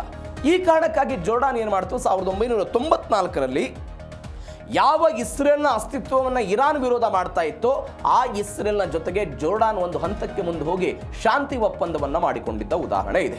ಈ ಶಾಂತಿ ಒಪ್ಪಂದವನ್ನು ಮಾಡಿಕೊಂಡಿದ್ದು ಅಮೆರಿಕಾದ ಪ್ರಮುಖ ನಾನ್ ನ್ಯಾಟೋ ಮಿತ್ರ ದೇಶವಾಗಿ ಜೋರ್ಡಾನ್ ಹೊರಹೊಮ್ಮಿದ್ದು ಎಲ್ಲವೂ ಕೂಡ ಇರಾನ್ನ ಕೆಂಗಣ್ಣಿಗೆ ಗುರಿಯಾಯಿತು. ಇದೇ ಸಿಕ್ಕಿದ್ದೇ ಚಾನ್ಸು ಅಂತ ಇದೀಗ ಜೋರ್ಡಾನ್ ಮೇಲೆ ದಾಳಿ ಮಾಡುವ ಪ್ರಯತ್ನವನ್ನು ಮಾಡಿದ್ದಾರೆ. ಇವೆಲ್ಲದರ ಭಾಗವಾಗಿ ಒಂದು 4 ಜನ ಮೃತಪಟ್ಟಿದ್ದಾರೆ ಅಂತ ಇರಾನ್ನ ಹಂಶಹಾರಿ ಎನ್ನುವಂಥ ಒಂದು ಪತ್ರಿಕೆ ವರದಿಯನ್ನು ಮಾಡಿದೆ. ಇದು ಈಗಾಗಿರುವಂಥ ಬೆಳವಣಿಗೆ. ಇವೆಲ್ಲದರ ನಡುವೆ ದಕ್ಷಿಣ ಇರಾನ್ ಮೇಲೆ ಸರಣಿ ಸ್ಫೋಟಗಳಾಗಿರುವಂಥ ಘಟನೆಗಳಿದೆ. ದಕ್ಷಿಣ ಇರಾನ್ನಲ್ಲಿ ಯಾರು ದಾಳಿ ಮಾಡಿರೋದು? ಇದೇ ಅಮೆರಿಕ ದಾಳಿ ಮಾಡಿರುವಂಥ ಬೆಳವಣಿಗೆ. ಹಾರ್ಮುಜ್ ಜಲಸಂಧಿಯಲ್ಲಿನ ವೆಸ್ಟ್ ದ್ವೀಪದಲ್ಲಿ 3 ಬಾರಿ ಸ್ಫೋಟ ಆಯಿತು. ವಸತಿ ಪ್ರದೇಶಕ್ಕೆಲ್ಲ ಕ್ಷಿಪಣಿಗಳು ಬಿದ್ದಿದೆ. ಈ ಕೇಶ್ಮ್ ದ್ವೀಪ ಎನ್ನುವಂಥದ್ದನ್ನು ಆಯಕಟ್ಟಿನ ಜಾಗ ಇದು. ಯಾರ್ಯಾವ ಹಡಗುಗಳು ಎಲ್ಲೆಲ್ಲಿ ಹೋಗುತ್ತೆ, ಏನು ಎತ್ತ ಎಲ್ಲವನ್ನೂ ಕೂಡ ಮಾನಿಟರ್ ಮಾಡುವಂತಹ ಪ್ರದೇಶ. ಆ ಪ್ರದೇಶವನ್ನು ಗುರಿಯಾಗಿಸಿಕೊಂಡು ಅಮೆರಿಕ ಇದೇ ಮೊದಲ ಬಾರಿ ಅಂತಲ್ಲ, ಈ ಹಿಂದೆಯೂ ಕೂಡ ಅದನ್ನು ದಾಳಿ ಮಾಡೋ ಪ್ರಯತ್ನವನ್ನು ಮಾಡಿದ್ರು. ಇದೀಗ ಒನ್ಸ್ ಅಗೇನ್ ದಾಳಿ ಆಗಿದೆ. 4 ಪ್ರಮುಖ ಮೂಲ ಸೌಕರ್ಯಗಳನ್ನು ಧ್ವಂಸ ಮಾಡಿದ್ದೀವಿ ಅಂತ ಅಮೆರಿಕಾದವರು ಹೇಳ್ಕೊಂಡಿದ್ದಾರೆ. ಅದು ಮಿಲಿಟರಿ ಕಮಾಂಡ್ನ ಕೇಂದ್ರಗಳು, ಅಂದರೆ ಇರಾನ್ ಸೇನೆಯ ಪ್ರಮುಖ ನಿಯಂತ್ರಣ ನಿರ್ಧಾರ ತೆಗೆದುಕೊಳ್ಳುವಂಥ ಕಚೇರಿಗಳು, ಕ್ಷಿಪಣಿ ಮತ್ತು ಡ್ರೋನ್ ಉತ್ಪಾದನೆ ನೆಲೆಗಳು, ಎಲ್ಲೆಲ್ಲಿ ಕ್ಷಿಪಣಿಗಳನ್ನು ಉತ್ಪಾದನೆ ಮಾಡ್ತಾ ಇತ್ತು, ಬ್ಯಾಲಿಸ್ಟಿಕ್ ಕ್ಷಿಪಣಿಗಳನ್ನು ಸಂಗ್ರಹ ಮಾಡಿಡ್ಲಾಗ್ತಾ ಇತ್ತು, ಯಾವ ಕಾಮಿಕ್ರೇಜ್ ಡ್ರೋನ್ಗಳನ್ನು ಅಮೆರಿಕಾದ ವಿರುದ್ಧ ಬಳಕೆ ಮಾಡುವಂಥ ಕೇಂದ್ರಗಳಿತ್ತು ಅವುಗಳನ್ನು ಗುರಿಯಾಗಿಸಿಕೊಂಡಿದ್ದಾರೆ. ಕರಾವಳಿ ಕಣ್ಗಾವಲು ಕೇಂದ್ರಗಳು, ಅಂದರೆ ಹಾರ್ಮುಜ್ ಜಲಸಂಧಿಯಲ್ಲಿರುವಂತಹ ಕರಾವಳಿ ರಕ್ಷಣಾ ವ್ಯವಸ್ಥೆಗಳೇನಿದೆ, ಅದು ಕ್ವೇಶ್ಮ್ ದ್ವೀಪ ಆಗಿರ್ಬೋದು, ಬಂದರ್ ಅಬ್ಬಾಸ್ ಆಗಿರ್ಬೋದು, ಇವುಗಳನ್ನೆಲ್ಲ ಗುರಿಯಾಗಿಸಿಕೊಂಡು ದಾಳಿ ಮಾಡುವ ಪ್ರಯತ್ನ ಆಗಿದೆ. ಇವೆಲ್ಲದರ ನಡುವೆ ನೌಕಾಪಡೆ ಸಾಮರ್ಥ್ಯಗಳೆಲ್ಲೆಲ್ಲಿ ಇರಾನ್ನಲ್ಲಿತ್ತು, ಅಂದರೆ ಹಾರ್ಮುಜ್ ಜಲಸಂಧಿಯಲ್ಲಿತ್ತು. ತೈಲ ಹಡಗುಗಳನ್ನು ತಡೆಯೋದಕ್ಕೆ ಇರಾನ್ ಬಳಸ್ತಾ ಇದ್ದಂಥ ನೌಕಾಪಡೆ ಹಾರ್ಮುಜ್ ಜಲಸಂಧಿಯಲ್ಲಿ ಏನು ಆಯಕಟ್ಟಿನಲ್ಲಿ ನಿಯೋಜನೆ ಆಗಿತ್ತು ಅವುಗಳನ್ನು ಗುರಿಯಾಗಿಸಿಕೊಂಡು ಜುಲೈ 30ನೇ ತಾರೀಕು ಗುರುವಾರ ಮುಂಜಾನೆ ಸರಿಸುಮಾರು 3:50 ಅಮೆರಿಕಾದವರು ದಾಳಿ ಮಾಡಿದ್ರು. ಈ ದಾಳಿಯ ಪರಿಣಾಮವಾಗಿ ಒಂದು ಸರಣಿ ಸ್ಫೋಟದ ಶಬ್ದ ಎಲ್ಲ ಕೇಳಿ ಬಂದಿದೆ ಅಂತ. ಎಲ್ಲಕ್ಕಿಂತ ಒಂದು ಹೆಜ್ಜೆ ಮುಂದುವರೆದು ಹೋಗುವಾಗಿ ಈ ಕೇಶ್ಮ್ ದ್ವೀಪದ ಒಂದು ಚಹತಂಗು ಎನ್ನುವಂಥ ಒಂದು ವಸತಿ ಸಂಕೀರ್ಣ ಇದೆ. ಚಹತಂಗು ಅಂತ ಕರೀತಾರೆ ಅದನ್ನು. ಆ ವಸತಿ ಸಂಕೀರ್ಣದ ಮೇಲೆ ಒಂದು ಕ್ಷಿಪಣಿ ಬಿತ್ತು, ಒಂದು ಭೀಕರವಾದಂಥ ಸ್ಫೋಟ ಆಗಿದೆ. ಮನೆಯಲ್ಲಿದ್ದವರು ಸಂಪೂರ್ಣವಾಗಿ ಧ್ವಂಸ ಆಗಿದೆ ಅಂತೆ. 2 ವರ್ಷದ ಮಗು ಸೇರಿದಂತೆ ತಂದೆ ಮತ್ತು ತಾಯಿ ಎಲ್ಲ ಸ್ಥಳದಲ್ಲೇ ಮೃತಪಟ್ಟಿದ್ದಾರೆ. ಕೆಲವೊಂದಿಷ್ಟು ಜನ ಆ ಕಟ್ಟಡದ ಅವಶೇಷಗಳಲ್ಲೆಲ್ಲ ಸಿಕ್ಕಾಕೊಂಡಿದ್ದಾರೆ. ಅವರನ್ನ ಆಸ್ಪತ್ರೆಗೆಲ್ಲ ದಾಖಲು ಮಾಡಲಾಗಿದೆ ಅಂತ ಸುದ್ದಿಗಳು ಬಂದಿದೆ. ಇವೆಲ್ಲದರ ಜೊತೆಗೆ ಕೆಲವೊಂದಿಷ್ಟು ಪ್ರದೇಶ, ಅದು ಕಿಶ್ಮ್ ದ್ವೀಪದ ವಿದ್ಯುತ್ ಸ್ಥಾವರದ ಸಮೀಪದ ಒಂದು ಆಕ್ಷೇಪಣೆಗಳು, ಅಂದರೆ ಒಂದು ಕೇಂದ್ರಗಳು, ಆ ಕೇಂದ್ರಗಳನ್ನು ಗುರಿಯಾಗಿಸಿಕೊಂಡು ಅಮೆರಿಕಾದವರು ಇದೀಗ ದಾಳಿ ಮಾಡಿದ್ದಾರೆ ಅಂತ. ಅಂದರೆ ಅಮೆರಿಕದ ಉದ್ದೇಶ ಏನಾಗಿತ್ತು ಅಂತ ಹೇಳಿದ್ರೆ, ನಾವು ಪ್ರತಿ ಏಟನ್ನು ಕೊಟ್ಟಾಗ ಇರಾನ್ನ ಈ ಮೂಲಭೂತ ಸೌಕರ್ಯಗಳಿಗೆ ನಾವು ಏಟ್ ಕೊಡಬೇಕು ಅನ್ನುವಂಥ ಆಲೋಚನೆ ಭಾಗವಾಗಿ ಅವರು ನಿರ್ಧಾರ ಮಾಡಿದ್ರು. ಆ ಭಾಗವಾಗಿ ಇದೀಗ ಮತ್ತೊಂದು ಹಂತದಲ್ಲಿ ಮೂಲ ಸೌಕರ್ಯಗಳ ಮೇಲೆ ದಾಳಿಯಾಗಿದ್ದ ನೋಡ್ತಾ ಇದ್ದೀವಿ. ಇವೆಲ್ಲದರ ನಡುವೆ ಇರಾಕ್ ಮೇಲೆ ಜಂಟಿ ಏರ್ ಸ್ಟ್ರೈಕ್ ಆಗಿರೋ ಘಟನೆ ನಾನು ಆವಾಗಲೇ ಹೇಳಿದೆ. ಮೊಟ್ಟ ಮೊದಲ ಬಾರಿಗೆ ಸೌದಿ ಅರೇಬಿಯಾ ಈ ಯುದ್ಧದಲ್ಲಿ ನೇರವಾಗಿ ಭಾಗವಹಿಸ್ತಾ ಇದೆ. ಬಿಕಾಸ್ ಅದರ ಬುಡಕ್ಕೆ ಬಂದಿರುವಂತಹ ಬೆಳವಣಿಗೆ ಯಾಕೆ ಅನ್ನೋದಕ್ಕೆ ಬೇರೆ ಬೇರೆ ಕಾರಣಗಳಿದೆ. ಈ ಸಂಘರ್ಷದ ನಡುವೆ USA ಮತ್ತು ಸೌದಿ ಅರೇಬಿಯಾದವರು ಸೇರಿಕೊಂಡು ಜಂಟಿ ಕಾರ್ಯಾಚರಣೆ ಮಾಡಿದ್ದಾರೆ. ಪಾಪ್ಯುಲರ್ ಮೊಬಿಲೈಸೇಷನ್ ಫೋರ್ಸಸ್ ನೆಲೆಗಳೇ ಈಗ ಗುರಿಯಾಗಿರೋದು. ನಾ ಇದ್ರ ಬಗ್ಗೆ ನಿನ್ನೆ ಸವಿಸ್ತಾರವಾಗಿ ಹೇಳಿದೆ. 1979 ನಂತರ ಹೇಗೆ ಶಿಯಾ ಪ್ರಾಬಲ್ಯದ ಸಂಘಟನೆಗಳಿಗೆ ಇರಾಕ್ನಲ್ಲಿ ಇರಾನ್ನವರು ಅವಕಾಶವನ್ನು ಕೊಡ್ತಾ ಬಂದರು. ಅದಾದ ನಂತರ 2 ವರ್ಷಗಳ ಹಿಂದಷ್ಟೇ ಈ PMF ಎನ್ನುವಂತಹ ಒಂದು ಸಂಘಟನೆಯನ್ನ ಇರಾಕ್ ತನ್ನ ಅಧಿಕೃತ ಸೈನ್ಯ ಅಂತ ಕಾನೂನು ಅನುಮೋದನೆ ಕೊಟ್ಟಿದ್ದು. ಆ ಸೈನ್ಯದ ವಿರುದ್ಧ ಇದೀಗ ಸೌದಿ ಅರೇಬಿಯಾ ಮತ್ತು ಅಮೆರಿಕಾದವರು ಹೊಡೆದಿದ್ದನ್ನೆಲ್ಲವನ್ನು ಕೂಡ ನೋಡ್ತಾ ಇದ್ದೀವಿ. ಇದು ಒಂದು ಬೆಳವಣಿಗೆ. ಇರಾನ್ ಬೆಂಬಲಿತ ಉಗ್ರಗಾಮಿಗಳು ಸೌದಿ ಅರೇಬಿಯಾದ ತೈಲ ಸಂಸ್ಕರಣಾ ಘಟಕಗಳನ್ನು ಗುರಿಯಾಗಿಸಿಕೊಂಡು 30ಕ್ಕೂ ಹೆಚ್ಚು ಡ್ರೋನ್ ದಾಳಿ ಮಾಡಿದ್ರು. ಇದಕ್ಕೆ ಸೌದಿ ಅರೇಬಿಯಾದವರು ಪ್ರತಿಕಾರವನ್ನು ಕೊಟ್ಟು ಇದಕ್ಕೆಲ್ಲವನ್ನು ಕೂಡ ದಾಳಿ ಮಾಡಿದ್ದಾರೆ. 7 ಪ್ರಾಂತ್ಯಗಳಲ್ಲಿ ಇಂಥದ್ದೊಂದು ದಾಳಿ ಆಗಿದೆ ಅಂತೆಲ್ಲ ಹೇಳ್ತಿದ್ದಾರೆ. ಅದು 2016ರಲ್ಲಿ ಇರಾಕ್ ಸಂಸತ್ತು ಏನು ಕಾನೂನು ಜಾರಿಗೊಳಿಸಿ PMF ಅನ್ನ ಒಂದು ಅಕ್ರಮ ಸಶಸ್ತ್ರ ಗುಂಪಲ್ಲ, ಅದು ಅಧಿಕೃತ ಸೈನ್ಯ ಅಂತೆಲ್ಲ ಮಾಡಿಕೊಂಡ್ರು. ಆ ಅಧಿಕೃತ ಸೈನ್ಯದ ವಿರುದ್ಧವೇ ಇವತ್ತು ಅಮೆರಿಕ ಮತ್ತು ಸೌದಿ ಅರೇಬಿಯಾದವರು ಇದನ್ನೆಲ್ಲ ಮಾಡಿದ್ದಾರೆ. ನೋಡಿ, 2026 ಅಂದರೆ ಜುಲೈ 30 ಇವತ್ತು ಇರಾಕ್ನ ಪ್ರಧಾನಿ ಅಲಿ ಅಲ್ ಜೈದಿ ಇವರು ಪ್ರಧಾನಿಯಾದ ನಂತರ ಮೊಟ್ಟ ಮೊದಲ ಬಾರಿಗೆ ರಾಜತಾಂತ್ರಿಕವಾಗಿ ಸೌದಿ ಅರೇಬಿಯಾದ ಪ್ರವಾಸವನ್ನು ಇವತ್ತು ಕೈಗೊಳ್ಳಬೇಕಾಗಿತ್ತು. ಟರ್ಕಿಗೆ ಹೋಗಿ ಬಂದರು, ಅಮೆರಿಕಕ್ಕೆ ಹೋಗಿ ಬಂದರು, ಬೇರೆ ಬೇರೆ ದೇಶ ಪ್ರವಾಸ ಆಯಿತು. ಆದರೆ ಸೌದಿ ಅರೇಬಿಯಾದ ಪ್ರವಾಸಕ್ಕೆ ಇವತ್ತು ಹೋಗಬೇಕಾಗಿತ್ತು. ಆದರೆ ಯಾವಾಗ ಸೌದಿ ಅರೇಬಿಯಾ ನಿನ್ನೆಯಿಂದ ಅಮೆರಿಕದ ಜೊತೆಗೆ ಸೇರಿಕೊಂಡು ಇರಾಕ್ನ ವಿರುದ್ಧ ದಾಳಿ ಮಾಡ್ತಾ ಇದೆಯಲ್ಲ, ಹೀಗಾಗಿ ಸೌದಿ ಅರೇಬಿಯಾದ ಪ್ರವಾಸವನ್ನು ಅವರು ಮೊಟಕುಗೊಳಿಸಿದ್ದಾರೆ. ಇವೆಲ್ಲದರ ನಡುವೆ ಸೌದಿ ಅರೇಬಿಯಾ ತನ್ನ ಚಾರ್ಟರ್ 51ನೇ ವಿಧಿಯನ್ನು ಸಮರ್ಥನೆ ಮಾಡಿಕೊಳ್ಳೋ ಪ್ರಯತ್ನವನ್ನು ಮಾಡಿದೆ. ಏನಿದು 51ನೇ ವಿಧಿ ಅಂತ ಹೇಳಿದ್ರೆ, ಒಂದು ಸಾರ್ವಭೌಮದ ದೇಶದ ಮೇಲೆ ಸಶಸ್ತ್ರ ದಾಳಿ ನಡೆದಂತಹ ಸಮಯದಲ್ಲಿ ಆ ದೇಶ ತನ್ನನ್ನು ತಾನು ರಕ್ಷಣೆ ಮಾಡಿಕೊಳ್ಳುವುದಕ್ಕೆ ಪ್ರತಿ ದಾಳಿಯನ್ನು ನಡೆಸಬಹುದಾದಂತಹ ಒಂದು ವಿಧೇಯಕ ಇದು. ಇದನ್ನು ಅವರು ಹೇಳ್ತಾ ಇದ್ದಾರೆ. ನನ್ನ ದೇಶದ ತೈಲ ಸಂಸ್ಕರಣಾ ಘಟಕಗಳ ಮೇಲೆ ಯಮನ್ನ ಹೌತಿಗಳು ಮತ್ತು ಸೌದಿ ಅರೇಬಿಯಾದವರು ಸೇರಿಕೊಂಡು ದಾಳಿ ಮಾಡಿದ್ರು. ನನ್ನ ಆರ್ಥಿಕತೆಗೆ ಪೆಟ್ಟು ಕೊಡೋ ಪ್ರಯತ್ನವನ್ನು ಮಾಡಿದ್ರು. ಹೀಗಾಗಿ ನಾನು ಈ ದಾಳಿಯನ್ನು ಮಾಡಿದ್ದೀನಿ ಅಂತ ಯಾರು ಹೇಳ್ತಾ ಇರೋದು? ಸೌದಿ ಅರೇಬಿಯಾದವರು ಹೇಳ್ತಾ ಇದ್ದಾರೆ. ನಾನು PMF ಎನ್ನುವಂಥ ಒಂದು ಸಂಘಟನೆ ಹೇಳಿದ್ನಲ್ಲ, ಅಂದರೆ ಇರಾಕ್ನ ಅಧಿಕೃತ ಸೈನ್ಯ ಅಂತ, ಅದರಲ್ಲಿ 2 ವಿಂಗ್ಗಳಿದೆ. ಒಂದು ಖತೈಬ್ ಹೆಜ್ಬುಲ್ಲಾ ಮತ್ತು ಹರ್ಕತ್ ಅಲ್ ನುಜಾದ ಅಂತ. ಇವರೆಲ್ಲ ಏನು ಮಾಡ್ತಾ ಇದ್ದಾರೆ? ಸೌದಿ ಅರೇಬಿಯಾನ ಗುರಿಯಾಗಿಸಿಕೊಂಡು ಯಮನ್ನವರಿಗೆ ಸಪೋರ್ಟ್ ಮಾಡುವ ಮುಖಾಂತರ ಇವರು ಕೂಡ ಸೌದಿ ಅರೇಬಿಯಾದ ತೈಲ ಸಂಸ್ಕರಣಾ ಘಟಕಗಳ ಮೇಲೆ ಡ್ರೋನ್ ದಾಳಿ ಮಾಡುವ ಪ್ರಯತ್ನವನ್ನು ಮಾಡಿದ್ರು. ಇದೀಗ ಸೌದಿ ಅರೇಬಿಯಾ ಏನು ಮಾಡ್ತಾ ಇದೆ? 51ನೇ ಈ ವಿಧಿಯ ಮುಖಾಂತರ ಹೇಳ್ತಾ ಇದೆ, ನೋಡಿ ಇವರು ದಾಳಿ ಮಾಡಿದ್ರು, ಈ ಕಾರಣಕ್ಕಾಗಿ ನಾನು ದಾಳಿ ಮಾಡೋ ಪ್ರಯತ್ನವನ್ನು ಮಾಡಿದ್ದೇನೆ ಇತ್ಯಾದಿ ಇತ್ಯಾದಿ ಅಂತ ಅದನ್ನು ಸಮರ್ಥನೆ ಮಾಡಿಕೊಳ್ಳೋ ಪ್ರಯತ್ನವನ್ನು ಮಾಡಿದ. ಇದು ಒಂದು ಬೆಳವಣಿಗೆ. ಮತ್ತೊಂದು ಬೆಳವಣಿಗೆ ಏನಾಗಿದೆ ಅಂತ ಹೇಳಿದರೆ, ಇರಾಕ್ನಲ್ಲಿ ಭಾರಿ ಹಾನಿಯಾಗಿದೆ, ಪ್ರೊಟೆಸ್ಟ್ಗಳೆಲ್ಲವೂ ಕೂಡ ಆಗಿದೆ. ಅಂದರೆ ಇದೊಂದು ನಗ್ನ ಹೋರಾಟ ಇದು ಅಥವಾ ನಗ್ನ ಕೃತ್ಯ ಅಂತ ಇರಾಕ್ನವರು ಕರೆದಿದ್ದಾರೆ. ಅಂದರೆ 7 ಪ್ರಾಂತ್ಯಗಳಲ್ಲಿ ಒಂದು 20 PMF ಮಿಲಿಟೆಂಟ್ಗಳು, 4 IRGC ಸದಸ್ಯರುಗಳೆಲ್ಲ ಮೃತಪಟ್ಟಿದ್ದಾರೆ ಅಂತ. ಯಾಕೆ IRGC ಅವರು? ಅವರೆಲ್ಲ ಸಹಾಯ ಮಾಡೋದಕ್ಕೆ, ಮಾರ್ಗದರ್ಶನ ಮಾಡೋದಕ್ಕೆ ನಿರ್ದೇಶಕರಾಗಿ ಕೆಲಸ ಮಾಡ್ತಾ ಇದ್ದಂಥವರು ಅವರೆಲ್ಲ ಇರಾಕ್ನವರು ಇದ್ದರು. ಅವರನ್ನು ಗುರಿಯಾಗಿಸಿಕೊಂಡು ಇಂಥದ್ದೊಂದು ದಾಳಿ ಆಯಿತು. ದಾಳಿಯ ಪರಿಣಾಮ ಇದೆಲ್ಲವೂ ಕೂಡ ಆಗಿದ್ದನ್ನು ನಾವು ಗಮನಿಸ್ತಾ ಇದ್ದೀವಿ. 20 PMF ಬಂಡುಕೋರರು, ಇರಾನ್ ಇಸ್ಲಾಮಿಕ್ ರೆವಲ್ಯೂಷನರಿ ಗಾರ್ಡ್ ಕಾರ್ಪ್ಸ್ನ 4 ಜನ ಹಿರಿಯ ಸದಸ್ಯರೆಲ್ಲ ಮೃತಪಟ್ಟಿದ್ದಾರೆ ಅಂತ. 7 ಕಡೆಗಳಲ್ಲಿ 7 ಪ್ರಾಂತ್ಯಗಳಲ್ಲಿ ಇಂಥದ್ದೊಂದು ದಾಳಿ ಆಗಿದೆ ಅಂತ ನಾನು ಹೇಳಿದೆ. ಅದು ಲಾಜಿಸ್ಟಿಕ್ಸ್ ಕೇಂದ್ರಗಳಾಗಿರ್ಬೋದು, ಶಸ್ತ್ರಾಸ್ತ್ರ ಸಂಗ್ರಹಣಾ ಕೇಂದ್ರಗಳಾಗಿರ್ಬೋದು, ಇವುಗಳನ್ನು ಗುರಿಯಾಗಿಸಿಕೊಂಡು ದಾಳಿ ಮಾಡಿದ್ದಾರೆ. ಇರಾಕ್ನ ರಾಜಧಾನಿ ಬಾಗ್ದಾದ್ನಲ್ಲಿ ದಾಳಿ ಆಯಿತು. ನಿನೆವೆ ಎನ್ನುವಂಥ ಒಂದು ಪ್ರದೇಶ, ಉತ್ತರ ಇರಾಕ್ನ ಬಾಲ್ಟೆಲ್ಲ ಪ್ರದೇಶ ಇದು. ಇಲ್ಲಿ ವಿಪರೀತವಾಗಿ ಹಾನಿಯಾಗಿದೆ ಎನ್ನುವಂಥ ವರದಿಗಳಿದೆ. ದಿಯಾಲಿ ಅಂತ, ಇಲ್ಲಿ ಇರಾನ್ನ ಮಿಲಿಟರಿ ಅಧಿಕಾರಿಗಳನ್ನು ಗುರಿಯಾಗಿಸಿಕೊಂಡು ಸೌದಿ ಅರೇಬಿಯಾದವರು ಮತ್ತು ಅಮೆರಿಕಾದವರು ದಾಳಿ ಮಾಡಿದ್ದಾರೆ. ದಿಯಾಲಿ ಪ್ರದೇಶ, ಕಿರ್ಕುಕ್ ಮತ್ತು ಬರ್ಸ್ರಾ ಎನ್ನುವಂಥ ಒಂದು ಪ್ರದೇಶ, ಇದು ದಕ್ಷಿಣ ಇರಾಕ್ನ ಅಲ್ದಿರ್ ಎನ್ನುವಂತಹ ಒಂದು ವ್ಯಾಪ್ತಿಯಲ್ಲಿ ಬರುತ್ತೆ. ಮತ್ತೊಂದು ಕಡೆ ವಾಸಿತ್ ಅಲ್ಫಾತ್ ಅಲ್ ಮುಬಿನ್ ಮಿಲಿಟರಿ ಕ್ಯಾಂಪ್ ಇರುವಂತಹ ಒಂದು ಪ್ರದೇಶ, ಈ ಮಿಲಿಟರಿ ಕ್ಯಾಂಪನ್ನು ಕೂಡ ಗುರಿಯಾಗಿಸಿಕೊಂಡು ದಾಳಿ ಮಾಡಿದರು. ಕರ್ಬಲಾ ಎನ್ನುವಂಥ ಒಂದು ಪ್ರದೇಶವನ್ನು ಕೂಡ ಇದೀಗ ಗುರಿಯಾಗಿಸಿಕೊಂಡು ಅಮೆರಿಕ ಮತ್ತು ಸೌದಿ ಅರೇಬಿಯಾ ದಾಳಿ ಮಾಡಿದರು. ಇವೆಲ್ಲವೂ ಆದ ನಂತರ ಇರಾಕ್ನವರು ಏನು ಮಾಡಿದರು? ವಿಶ್ವಸಂಸ್ಥೆಗೆ ಒಂದು ದೂರು ಕೊಟ್ಟಿದ್ದಾರೆ. ವಿಶ್ವಸಂಸ್ಥೆಗೆ ದೂರು ಕೊಟ್ಟರು. ಏನಂತ ಹೇಳಿದ್ರು ಅವರು, ಇದು 51ನೇ ವಿಧಿ UN ಚಾರ್ಟರ್ ಆಕ್ಟ್ 51 ಏನಿದೆ ಅದರ ಉಲ್ಲಂಘನೆ ಅಂತ ಅವ್ರು ಹೇಳ್ತಾ ಇರೋದು. ಹೇಗೆ ಉಲ್ಲಂಘನೆ ಅಂತ ಹೇಳ್ತಿದ್ದಾರೆ? ಹೇಗೆ ಉಲ್ಲಂಘನೆ ಅಂತ ಹೇಳಿದ್ರೆ, ಒಂದು ದೇಶದ ಸಾರ್ವಭೌಮತ್ವದ ಮೇಲೆ ಸೌದಿ ಅರೇಬಿಯಾದವರು ದಾಳಿ ಮಾಡ್ತಾ ಇದ್ದಾರೆ ಅಂತ. ಡಿಫರೆನ್ಸ್ ಅನ್ನು ಗಮನಿಸಿ ನೀವು. ನನ್ನ ದೇಶದ ಆರ್ಥಿಕ ವ್ಯವಸ್ಥೆ, ನನ್ನ ದೇಶದ ಸಾರ್ವಭೌಮತ್ವದ ಮೇಲೆ ಸೌದಿ ಅರೇಬಿಯಾದ ಪಡೆಗಳು ದಾಳಿ ಮಾಡಿದ್ದಕ್ಕೆ ಪ್ರತಿಕಾರವಾಗಿ ನಾನು ದಾಳಿ ಮಾಡ್ತಾ ಇದ್ದೇನೆ ಅಂತ ಸೌದಿ ಅರೇಬಿಯಾ ಅದಕ್ಕೊಂದು ಉತ್ತರವನ್ನ, ಸ್ಪಷ್ಟನೆ ಕೊಡೋ ಪ್ರಯತ್ನವನ್ನ ಅವರು ಮಾಡ್ತಾ ಇದ್ರೆ, ಇಲ್ಲ ನನ್ನ ದೇಶದ ಸಾರ್ವಭೌಮತ್ವದ ಮೇಲೆ ಸೌದಿ ಅರೇಬಿಯಾದವರು ದಾಳಿ ಮಾಡ್ತಾ ಇದ್ದಾರೆ, ಇದು ಅಕ್ಷಮ್ಯ ಅಪರಾಧ, ನಿಯಮಗಳನ್ನು ಗಾಳಿಗೆ ತೂರಿ ಮಾಡ್ತಾ ಇರುವಂತಹ ದಾಳಿ ಅಂತ ಇದೀಗ ಅವರೆಲ್ಲ ಹೇಳಿಕೆ ಕೊಡೋ ಪ್ರಯತ್ನವನ್ನು ಮಾಡಿದ್ದಾರೆ. ಇವೆಲ್ಲದರ ನಡುವೆ ಅಲಿ ಅಲ್ ಜೈದಿ ಒಂದು ತುರ್ತು ಸಭೆಯನ್ನು ಕರೆದಿದ್ದಾರೆ. ಅದೇ ಸೌದಿ ಅರೇಬಿಯಾದ ಪ್ರವಾಸ ಇತ್ತು, ಪ್ರವಾಸವನ್ನು ಕೂಡ ರದ್ದುಗೊಳಿಸಿ ಯಾವುದೇ ಕಾರಣಕ್ಕೂ ನಾವು ಇದನ್ನು ಸಹಿಸೋದಿಲ್ಲ, ಇದೊಂದು ನಗ್ನ ಹತ್ಯೆ ಅಥವಾ ನಗ್ನ ಯುದ್ಧ ಅನ್ನುವಂಥ ನಿಟ್ಟಿನಲ್ಲಿ ಒಂದು ಹೇಳಿಕೆ ಕೊಡೋ ಪ್ರಯತ್ನವನ್ನು ಅಲ್ಲಿಯ ಪ್ರಧಾನಿ ಕೊಟ್ಟಿದ್ದಾರೆ. ಹೀಗಾಗಿ ಆ ವಿಚಾರದಲ್ಲಿ ಏನು ಬೆಳವಣಿಗೆ ಆಗುತ್ತೆ ಕಾದು ನೋಡೋಣ. ಇನ್ನು ಕೊನೆಯದಾಗಿ ಆರ್ಥಿಕ ದಿಗ್ಬಂಧನ ಮತ್ತು ಜಾಗತಿಕ ಪರಿಣಾಮ. ನೀವೆಲ್ಲೇ ಯುದ್ಧ ಶುರುವಾದರೂ ಕೂಡ ನಿನ್ನೆಯೂ ಕೂಡ ನೋಡಿದ್ವಿ, ಒಂದು ಸಮೋಸಾದ ಕತೆ ಹೆಂಗೆ ಏರಿಕೆ ಆಗ್ತಾ ಇದೆ, ಮತ್ತೊಂದೆಲ್ಲೋ ದಕ್ಷಿಣ ಕೊರಿಯಾದಲ್ಲಿ ಆ ಜನರು ತಿನ್ನುವಂತಹ ಒಂದು ಪದಾರ್ಥದ ದರವೂ ಕೂಡ ಹೆಂಗೆ ಏರಿಕೆ ಆಗ್ತಾ ಇದೆ ಇತ್ಯಾದಿ ಇತ್ಯಾದಿ ನೋಡೋ ಪ್ರಯತ್ನವನ್ನು ಮಾಡಿದ್ವಿ. ಇದೀಗ ಅದೇ ಬೆಳವಣಿಗೆ ಆಗಿದೆ.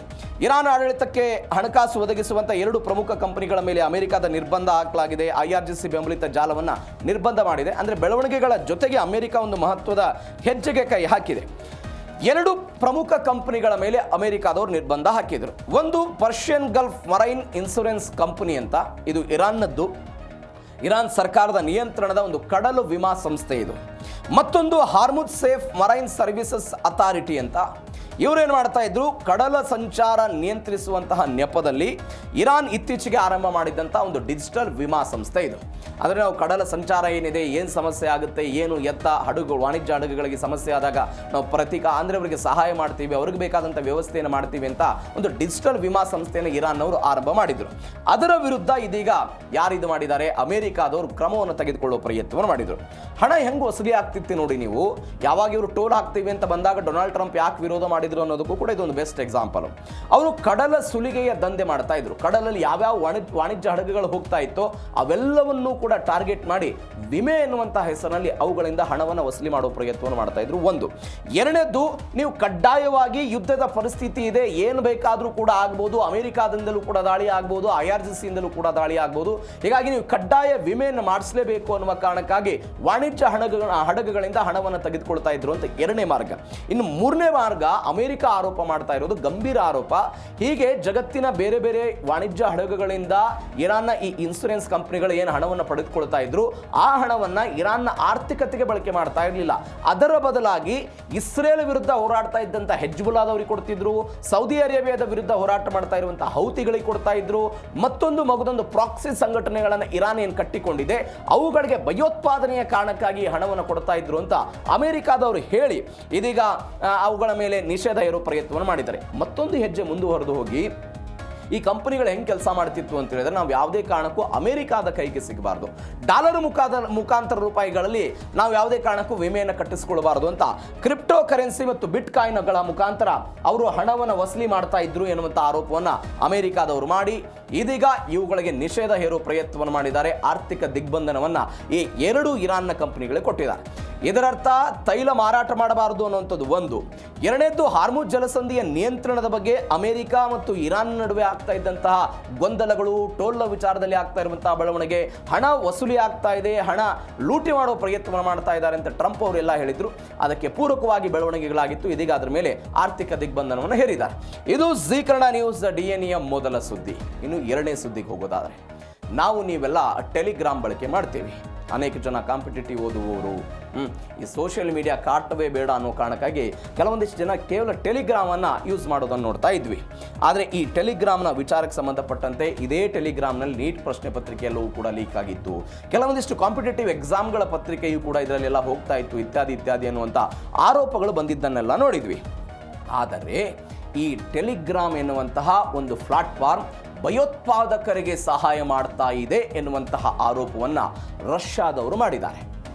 ನಾವು ಪ್ರಶ್ನೆ ಪತ್ರಿಕೆ ಲೀಕು, ಓದೋದಕ್ಕೆ ಪ್ಲಾಟ್ಫಾರ್ಮು, ಬೇರೆ ಬೇರೆ ಕಾರಣಗಳಿಗಾಗಿ ಟೆಲಿಗ್ರಾಮ್ ಅಂತ ಹೇಳ್ತಾ ಇದ್ವಿ. ಇದೀಗ ರಷ್ಯಾ ಒಂದು ಹೆಜ್ಜೆಯನ್ನು ಮುಂದುವರೆದು ಹೇಳ್ತಾ ಇದೆ, ಇಲ್ಲ ಅದು ಭಯೋತ್ಪಾದಕರಿಗೆ ಸಹಾಯವನ್ನು ಮಾಡ್ತಾ ಇತ್ತು, ಉಕ್ರೇನ್ನಲ್ಲಿರುವಂತಹವರಿಗೆ ಇದನ್ನು ರಹಸ್ಯವಾಗಿ ಕೊಡುವ ಮುಖಾಂತರ ಅವರು ನಮ್ಮ ವಿರುದ್ಧ ಹೋರಾಟ ಮಾಡೋದಕ್ಕೆ ಎತ್ತಿ ಕಟ್ಟುವ ಪ್ರಯತ್ನವನ್ನು ಟೆಲಿಗ್ರಾಮ್ ಮಾಡ್ತಾ ಇತ್ತು ಅನ್ನುವ ಕಾರಣಕ್ಕಾಗಿ ಟೆಲಿಗ್ರಾಮ್ನ ಸ್ಥಾಪಕ ಪಾವೆಲ್ ಡುರೋವ್ನನ್ನು ಇದೀಗ ವಾಂಟೆಡ್ ಲಿಸ್ಟ್ನಲ್ಲಿ ಹಾಕೋ ಪ್ರಯತ್ನವನ್ನು ಮಾಡಿದ್ದಾರೆ. ಇದಕ್ಕೆ ಬೇಸಿಕ್ ಎಕ್ಸಾಂಪಲ್ ಅಂತ ಹೇಳಿದ್ರೆ, ಈ ಯಾವ ಸ್ಥಾಪಕ ಇದ್ದಾನೆ ಪಾವೆಲ್ ಡುರೋವ್ ಎನ್ನುವಂಥ ಒಬ್ಬ ವ್ಯಕ್ತಿ, ಈ ವ್ಯಕ್ತಿ ಮೂಲತಃ ರಷ್ಯಾದವನು. ರಷ್ಯಾವನ್ನು ಬಿಟ್ಟು ಬೇರೆ ದೇಶದಲ್ಲಿ ಪೌರತ್ವವನ್ನು ಪಡೆದುಕೊಂಡಿದ್ದಾನೆ. ಏನಾಗಿತ್ತು ಹಾಗಾದ್ರೆ ಘಟನೆ? ಹೆಂಗೆ ಹೇಳ್ತಿದ್ದಾರೆ ಇವರು ಭಯೋತ್ಪಾದಕರಿಗೆ ಸಹಾಯ ಮಾಡ್ತಿದ್ದಾರೆ? ಸ್ವಲ್ಪ 2014ರ ಇತಿಹಾಸಕ್ಕೆ ಹೋಗಬೇಕಾಗುತ್ತೆ. ಏನೇನಾಗುತ್ತೆ ಡೀಟೇಲ್ಸ್ ನೋಡೋ ಹೋಗೋಣ. ವಾಂಟೆಡ್ ಪಟ್ಟಿಯಲ್ಲಿ ಟೆಲಿಗ್ರಾಮ್ ಸ್ಥಾಪಕ. ವಾಂಟೆಡ್ ಪಟ್ಟಿಯಲ್ಲಿ ರಷ್ಯಾದ ಭದ್ರತಾ ಸಂಸ್ಥೆ ಇಂಥದ್ದೊಂದು ವಾಂಟೆಡ್ ಪಟ್ಟಿಗೆ ಪಾವೆಲ್ ಡುರೋವ್ನನ್ನು ಸೇರಿಸೋ ಪ್ರಯತ್ನವನ್ನು ಮಾಡಿದೆ.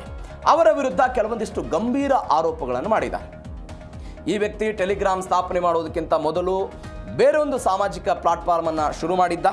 ಅದೆಲ್ಲವೂ ಆದ ನಂತರ ಇದೀಗ ಮತ್ತೊಂದು ಬೆಳವಣಿಗೆಗಳಾಗಿದ್ದನ್ನು ನೋಡ್ತಾ ಇದ್ದೀವಿ. ಟೆಲಿಗ್ರಾಮ್ ಆ್ಯಪ್ ಸಂಸ್ಥಾಪಕ ಮತ್ತು ಸಿಇಒ ಪಾವೆಲ್ ಡುರೋವ್ ವಾಂಟೆಡ್ ಪಟ್ಟಿಗೆ ಇದೀಗ ಸೇರ್ಪಡೆ ಮಾಡಿದರು. ರಷ್ಯಾದ ಭದ್ರತಾ ಸಂಸ್ಥೆಯಾದಂಥ ಫೆಡರಲ್ ಸೀಕ್ರೆಟ್ ಸರ್ವಿಸ್ ಈ ಕ್ರಮವನ್ನು ಎಲ್ಲ ತೆಗೆದುಕೊಂಡಿದ್ದಾರೆ. ಈ ವ್ಯಕ್ತಿ 2014ರಲ್ಲಿ ತನ್ನ ದೇಶವಾದಂತಹ ರಷ್ಯಾವನ್ನು ತೊರೆದು ಹೋಗಿದ್ದರು. ಲಿಂಕ್ ಆಗುತ್ತೆ ಇದು. 2014ರಲ್ಲಿ ಆ ವ್ಯಕ್ತಿ ದೇಶ ತೊರೆದಿದ್ದಕ್ಕೂ ಈ ವ್ಯಕ್ತಿಯ ವಿರುದ್ಧ ಇವತ್ತು ಬಂದಿರುವಂಥ ಗಂಭೀರವಾದಂಥ ಆರೋಪಗಳಿಗೂ ಕೂಡ ಲಿಂಕ್ ಆಗುತ್ತೆ. ಏನಾಗಿತ್ತು 2014ರಲ್ಲಿ? ಆಗ ಟೆಲಿಗ್ರಾಮ್ ಸ್ಥಾಪನೆ ಮಾಡುವುದಕ್ಕಿಂತ ಮೊದಲು ಈ ವ್ಯಕ್ತಿ ವಿಕೆ ಕಾಂಟ್ಯಾಕ್ಟ್ ಎನ್ನುವಂಥ ಒಂದು ಸೋಷಿಯಲ್ ಮೀಡಿಯಾ ಪ್ಲಾಟ್ಫಾರ್ಮ್ ಅನ್ನು ಎಲ್ಲಿ ತೆಗೆದಿರ್ತಾರೆ? ರಷ್ಯಾದಲ್ಲಿ ಶುರು ಮಾಡಿದ್ರು. ವಿಕೆ ಕಾಂಟ್ಯಾಕ್ಟ್ ಸೋಷಿಯಲ್ ಮೀಡಿಯಾ ಪ್ಲಾಟ್ಫಾರ್ಮ್ ಇದು. 2013 ಮತ್ತು 2014ರಲ್ಲಿ ಒಂದು ಬೆಳವಣಿಗೆ ಆಯಿತು. ಉಕ್ರೇನ್ನಲ್ಲಿ ರಷ್ಯಾ ಪರ ಇರುವಂತಹ ಸರ್ಕಾರದ ವಿರುದ್ಧ ದೊಡ್ಡ ಮಟ್ಟದ ಪ್ರತಿಭಟನೆಗಳಾಗೋದಕ್ಕೆ ಶುರುವಾಯಿತು. ಯಾವ ಸರ್ಕಾರ ಉಕ್ರೇನ್ನಲ್ಲಿತ್ತೋ ಅದು ರಷ್ಯಾದ ಪರವಾಗಿತ್ತು ಅನ್ನುವ ಕಾರಣಕ್ಕಾಗಿ ಉಕ್ರೇನ್ನ ಸಾಮಾಜಿಕ ಕಾರ್ಯಕರ್ತರು, ಅನೇಕ ಪ್ರತಿಭಟನಾ ನಾಯಕರುಗಳು, ವಿರೋಧ ಪಕ್ಷದ ನಾಯಕರುಗಳು ಎಲ್ಲರೂ ಕೂಡ ಹೋರಾಟವನ್ನು ಮಾಡ್ತಾ ಇದ್ರು. ಎಲ್ಲಿ? ಉಕ್ರೇನ್ ಸರ್ಕಾರದ ವಿರುದ್ಧ. ಆವಾಗ ಅವರು ಬಳಕೆ ಮಾಡ್ತಾ ಇದ್ದದ್ದು ಯಾವುದು? ಇದೇ ಡುರೋವ್ ಎನ್ನುವಂತಹ ಒಬ್ಬ ವ್ಯಕ್ತಿ ಸ್ಥಾಪನೆ ಮಾಡಿದ್ದಂತಹ ವಿಕೆ ಕಾಂಟ್ಯಾಕ್ಟ್ ಸೋಷಿಯಲ್ ಮೀಡಿಯಾ ಖಾತೆಗಳನ್ನು ಅವರು ಬಳಕೆ ಮಾಡ್ತಾ ಇದ್ರು. ಇದು ಒಂದು ಬೆಳವಣಿಗೆ. ಆಗ ಏನು ಮಾಡುತ್ತೆ, ರಷ್ಯಾದಲ್ಲಿದ್ದಂತಹ ಸರ್ಕಾರ ಅವರೆಲ್ಲರ ವೈಯಕ್ತಿಕ ಮಾಹಿತಿಗಳನ್ನು ಈ ಪ್ಲಾಟ್ಫಾರ್ಮ್ ಕೊಡಬೇಕು. ಯಾರ್ಯಾರು ನಮ್ಮ ಸರ್ಕಾರ ಅಂದರೆ ಉಕ್ರೇನ್ ಸರ್ಕಾರದ ವಿರುದ್ಧ ಅವರು ನಮ್ಮ ರಷ್ಯಾದ ಪರವಾಗಿದ್ದಾರೆ ಅಂತ ಹೋರಾಟ ಮಾಡ್ತಿದ್ದಾರೋ ಅವರೆಲ್ಲರ ಮಾಹಿತಿಗಳನ್ನು ಕೊಡಬೇಕು.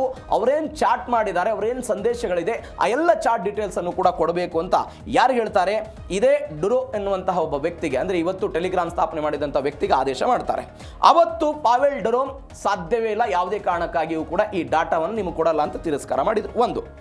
ಎರಡನೇ ಬೆಳವಣಿಗೆ ರಷ್ಯಾದಲ್ಲಾಗುತ್ತೆ. ಪುಟಿನ್ ಸರ್ಕಾರದ ವಿರುದ್ಧ ಭ್ರಷ್ಟಾಚಾರದ ಆರೋಪವನ್ನು ಮಾಡಿ ಕೆಲವೊಂದಿಷ್ಟು ವಿಪಕ್ಷಗಳ ರಾಜಕಾರಣಿಗಳು, ಸಾಮಾಜಿಕ ಕಾರ್ಯಕರ್ತರೆಲ್ಲ ಹೋರಾಟ ಮಾಡ್ತಾ ಇದ್ರು.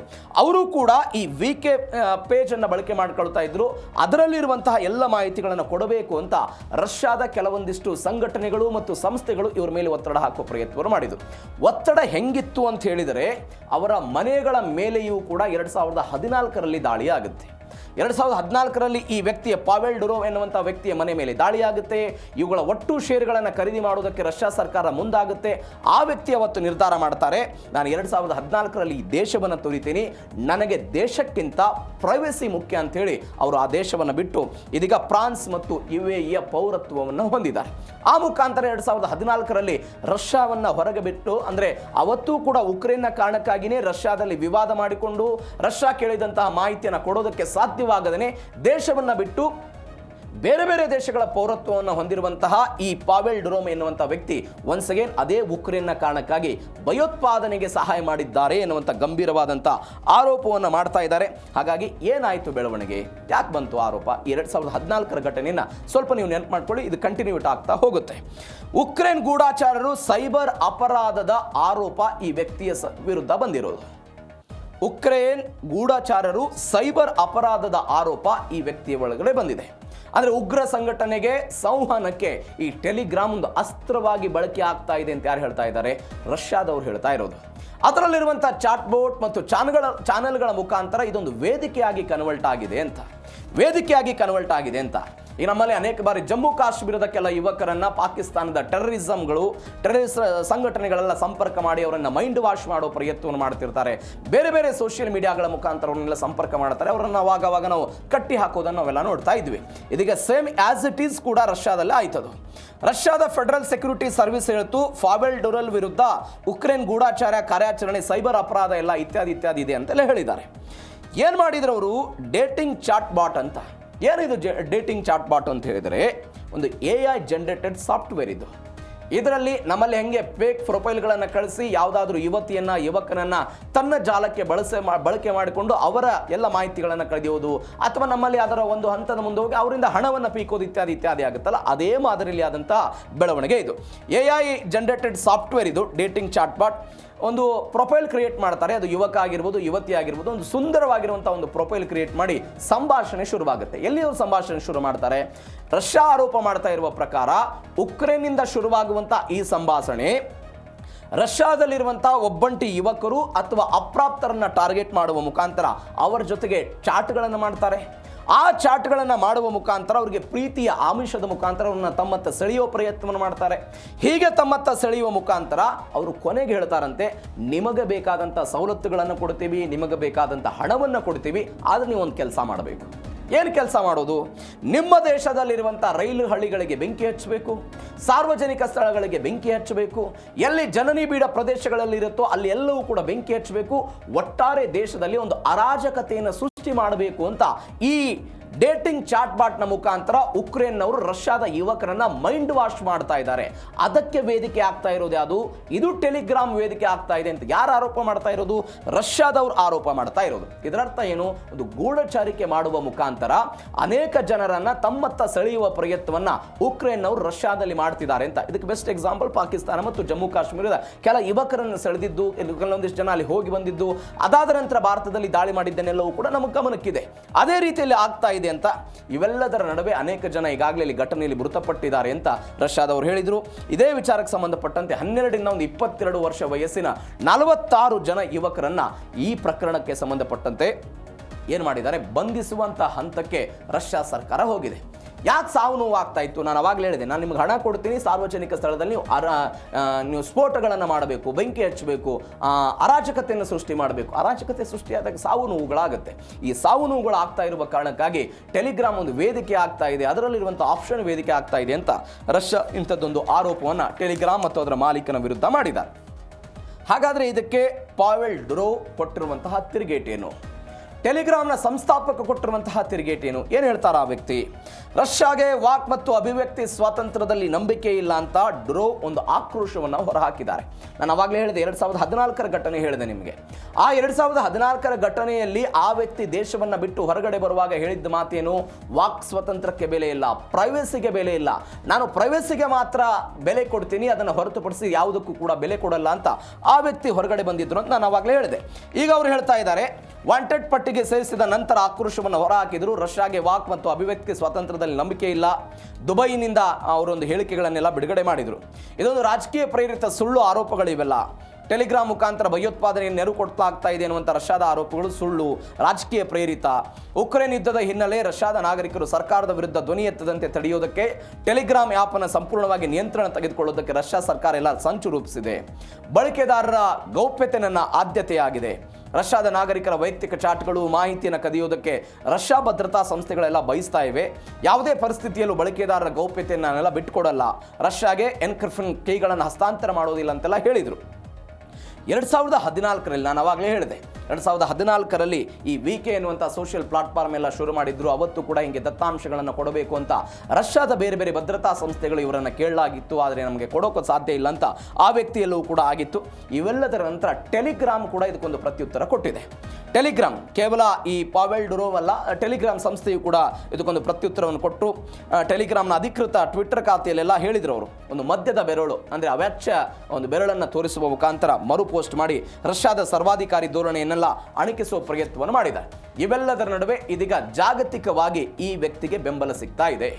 ಅಂದರೆ ರಷ್ಯಾ ನಡೆದುಕೊಳ್ತಾ ಇರುವಂತಹ ರೀತಿ ಮತ್ತು ಈ ವ್ಯಕ್ತಿ ಅಂದರೆ ಟೆಲಿಗ್ರಾಮ್ ನಡೆದುಕೊಳ್ತಾ ಇರುವಂತಹ ರೀತಿ, ಟೆಲಿಗ್ರಾಮ್ನ ವಿರುದ್ಧ ರಷ್ಯಾ ಮಾಡ್ತಾ ಇರುವಂತಹ ಆರೋಪ, ಇವೆಲ್ಲದರ ನಡುವೆ ಜಾಗತಿಕವಾಗಿ ಜನ ಟೆಲಿಗ್ರಾಮ್ನ ಜೊತೆಗೆ ನಿಂತಿದ್ದಾರೆ ಎನ್ನುವಂಥ ವರದಿಗಳು ಬರ್ತಾ ಇದೆ. ಇದು ರಷ್ಯಾ ಹೆಂಗೆ ರಷ್ಯಾ ಈ ವ್ಯಕ್ತಿಯ ವಿರುದ್ಧ ಹೆಂಗೆ ಮಸಲು ಮಾಡ್ತಾ ಇತ್ತು, ಅದು ಆರೋಪನೋ ನಿಜಾನೋ ಸತ್ಯನೋ ಸುಳ್ಳು ತನಿಖೆ ನಂತರ ಎಲ್ಲವೂ ಕೂಡ ಗೊತ್ತಾಗುತ್ತೆ. ಆದರೆ ಇಂಥದ್ದೊಂದು ಆರೋಪ ಇತ್ಯಾದಿ ಎಲ್ಲವೂ ಕೂಡ ಆಗಿದೆ. ಹೀಗಾಗಿ ಆ ಪ್ರಕರಣದಲ್ಲಿ ಏನಾಗುತ್ತೆ ನೋಡೋಣ.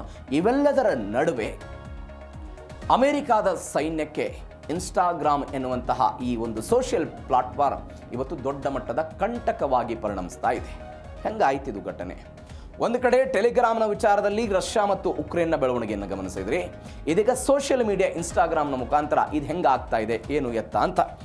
ಮಧ್ಯಪ್ರಾಚ್ಯದಲ್ಲಿ ತನ್ನ ಸೈನಿಕರ ಫೋನ್ ಬಳಕೆಯ ಮೇಲೆ ಕಟ್ಟುನಿಟ್ಟಿನ ಕ್ರಮಕ್ಕೆ USA ನಿರ್ಧಾರ ಮಾಡಿದೆ. ಭಾರತ ಸರ್ಕಾರವು ಕೂಡ ಭಾರತೀಯ ಸೈನಿಕರಿಗೆ ಸೋಷಿಯಲ್ ಮೀಡಿಯಾ ಬಳಕೆ ವಿಚಾರಕ್ಕೆ ಸಂಬಂಧಪಟ್ಟಂತೆ ಅದರಲ್ಲೂ ಕೂಡ ಯುದ್ಧದ ವಿಚಾರದಲ್ಲಿ ಇದ್ದಾಗ ಕೆಲವೊಂದಿಷ್ಟು ಕಟ್ಟುನಿಟ್ಟಿನ ನಿಯಮಗಳನ್ನು ಜಾರಿ ಮಾಡಿ ನೋಡಿದ್ದೀವಿ. ಇದೀಗ ಒನ್ಸ್ ಅಗೇನ್ ಅಂಥದ್ದೇ ಬೆಳವಣಿಗೆಗಳು ಎಲ್ಲಿ ಆಗಿದೆ? ಅಮೆರಿಕಾದ ಸೈನ್ಯಕ್ಕಾಗಿದೆ. ಭದ್ರತಾ ಕಂಟಕ ಎಲ್ಲ ಎದುರಾಗಿದೆ ಅಂತ. ಇತ್ತೀಚೆಗೆ ನಾನು ಹೇಳಿದೆ, ಜೋರ್ಡಾನ್ ಮತ್ತು ಇರಾಕ್ನ ಈ ಭಾಗದಲ್ಲೆಲ್ಲ ಯೋಧರು ನಿಯೋಜನೆ ಆಗಿದ್ದಾರೆ. ಅಲ್ಲಿ ಅವರ ನೆಲೆಗಳಿದೆ. ಈ ನೆಲೆಗಳಿದ್ದಂತಹ ಸಮಯದಲ್ಲಿ ಕೆಲವೊಂದಿಷ್ಟು ದಾಳಿಗಳಾಯ್ತಲ್ಲ, ಈ ದಾಳಿಯ ನಂತರ ಅಲ್ಲಿದ್ದಂತಹ ಕೆಲ ಯೋಧರು ಇನ್ಸ್ಟಾಗ್ರಾಮ್ನಲ್ಲಿ ಕೆಲವೊಂದಿಷ್ಟು ಫೋಟೋಗಳನ್ನು ವಿಡಿಯೋಗಳನ್ನೆಲ್ಲ ಪೋಸ್ಟ್ ಮಾಡಿಕೊಂಡ್ರು. ಇರಾನ್ನ ಸೈಬರ್ ಯುದ್ಧಕ್ಕಿದೆಲ್ಲ ಬಳಕೆ ಆಗಿದೆ ಅನ್ನುವಂಥ ವರದಿಗಳು ಬರ್ತಾ ಇದೆ. ಅಂದರೆ ಮೊಬೈಲ್ ಫೋನನ್ನು ವಶಕ್ಕೆ ತೆಗೆದುಕೊಳ್ಳುವ ಹಂತಕ್ಕೆ ಅಮೆರಿಕಾದವರೆಲ್ಲ ಮುಂದೆ ಹೋದರು. ಈ ಜೋರ್ಡಾನ್ನಲ್ಲಿ ದಾಳಿ ಆಯಿತು. ಜೋರ್ಡಾನ್ನಲ್ಲಿ ದಾಳಿಯಾದ ನಂತರ ಯೋಧರು ಅದನ್ನೆಲ್ಲವನ್ನು ಕೂಡ ಹಂಚಿಕೊಂಡ್ರು. ದಾಳಿ ಹಾನಿ ಎಷ್ಟಾಗಿದೆ, ನಾವು ಯಾವ ಗುರಿಯನ್ನು ಕೇಂದ್ರೀಕರಿಸಿಕೊಂಡಿದ್ವಿ, ಏನು ಎತ್ತ ಎಲ್ಲವೂ ಕೂಡ ಈ ವಿಡಿಯೋದ ಮುಖಾಂತರ ಯಾರಿಗೆ ಗೊತ್ತಾಯಿತು? ತಮ್ಮ ಶತ್ರುಗಳಾಗಿರುವಂಥ ಇರಾನ್ಗೆ ಗೊತ್ತಾಗಿದೆ ಅಂತ ಅವ್ರು ಹೇಳ್ತಾ ಇರುವಂಥ ವಿಚಾರ. ಸೆಂಟ್ಕಾಮ್ನ ಮುಖ್ಯಸ್ಥ ಅಡ್ಮಿರಲ್ ಕೂಪರ್ ಒಂದು ಹೇಳಿಕೆ ಕೊಟ್ಟಿದ್ದಾರೆ ಈ ಪ್ರಕರಣಕ್ಕೆ ಸಂಬಂಧಪಟ್ಟಂತೆ. ಅವರು ಹೇಳ್ತಾರೆ, ಯೋಧರ ಇಂತಹ ಸಣ್ಣ ತಪ್ಪುಗಳು ಸಹೋದ್ಯೋಗಿಗಳ ಜೀವವನ್ನೇ ಕಂಟಕಕ್ಕೆ ತರುವಂತಹ ಪರಿಸ್ಥಿತಿ ಇವತ್ತು ಅಮೆರಿಕದ ಸೈನ್ಯ ಪಡೆಗಳೆಲ್ಲ ನಿರ್ಮಾಣ ಆಗ್ತಾ ಇದೆ ಅಂತ ಯಾರು ಹೇಳಿಕೆ ಕೊಟ್ಟಿರೋದು? ಅಡ್ಮಿರಲ್ ಕೂಪರ್ ಹೇಳಿಕೆಗಳನ್ನು ಕೊಟ್ಟು ಪ್ರಯತ್ನ ಮಾಡಿದ್ದಾರೆ.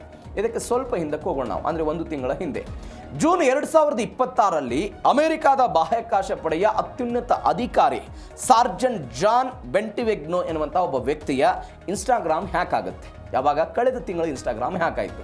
ಯಾರು ಮಾಡಿದ್ರು ಇನ್ಸ್ಟಾಗ್ರಾಮ್ ಹ್ಯಾಕ್? ಇದೇ ಇರಾನ್ ದೇಶದವರು ಮಾಡಿದ್ದಾರೆ ಅಂತ ಅಮೆರಿಕಾದವರ ಆರೋಪ. ಇನ್ಸ್ಟಾಗ್ರಾಮ್ ಹ್ಯಾಕ್ ಆದ ನಂತರ ಅದರಲ್ಲಿ ಬಂದಿರುವಂತಹ ಪೋಸ್ಟ್ಗಳೇನು? ಇರಾನ್ನ ಸರ್ವೋಚ್ಚ ಅಧಿಕಾರಿಯ ಇನ್ಸ್ಟಾ ಖಾತೆಯಲ್ಲಿ ಬಂದಂತಹ ಪೋಸ್ಟ್ಗಳು ಇರಾನ್ನ ಪರವಾಗಿತ್ತು ಮತ್ತು ಅಮೆರಿಕಾದ ನೀತಿ ನಿಯಮಗಳನ್ನು ಟೀಕಿಸಿ ಕೆಲವೊಂದಿಷ್ಟು ಪೋಸ್ಟ್ಗಳನ್ನು ಮಾಡಲಾಗಿತ್ತು. ಇದರರ್ಥ ಏನು ಅಂತ ಹೇಳಿದ್ರೆ, ಅಮೆರಿಕಾದ ಸೈನಿಕರು ಅಮೆರಿಕಾದ ಕೆಲ ಅತ್ಯುನ್ನತ ಅಧಿಕಾರಿಗಳನ್ನ ಟಾರ್ಗೆಟ್ ಮಾಡಿ ಇರಾನ್ನವರು ಇಂಥದ್ದೊಂದು ಪ್ರಯತ್ನವನ್ನು ಮಾಡ್ತಿದ್ದಾರೆ. ಅದಕ್ಕೆ ನಾವು ದಾರಿ ಮಾಡಿಕೊಡೋದು ಬೇಡ ಅನ್ನುವ ಕಾರಣಕ್ಕಾಗಿ ಭಾರತೀಯ ಸೇನೆಯಂತೆ ಈ ಸೈನಿಕರು, ಅಮೆರಿಕ ಸೈನಿಕರು ಕೂಡ ಯಾವುದೇ ಕಾರಣಕ್ಕೂ ಮೊಬೈಲನ್ನು ಬಳಕೆ ಮಾಡಬಾರದು ಯುದ್ಧದ ಸಮಯದಲ್ಲಿ ಅನ್ನುವಂಥ ಒಂದು ನಿರ್ಣಯವನ್ನು ಬರೋದಕ್ಕೆ ಅಮೆರಿಕಾದವರು ಮುಂದಾಗಿದ್ದಾರೆ ಎನ್ನುವಂಥ ವರದಿಗಳು ಬರ್ತಾ ಇದೆ. ಇವೆಲ್ಲದರ ನಡುವೆ ಶತ್ರು ದೇಶಕ್ಕೆ ಸೂಕ್ಷ್ಮ ಮಾಹಿತಿಯ ರವಾನೆ, ಶತ್ರು ದೇಶಗಳಿಗೆ ಹೋಗುತ್ತಿದ್ದು ಮಾಹಿತಿ ಅಂತ ಇವರೆಲ್ಲ ಹೇಳ್ತಾ ಇರೋದು.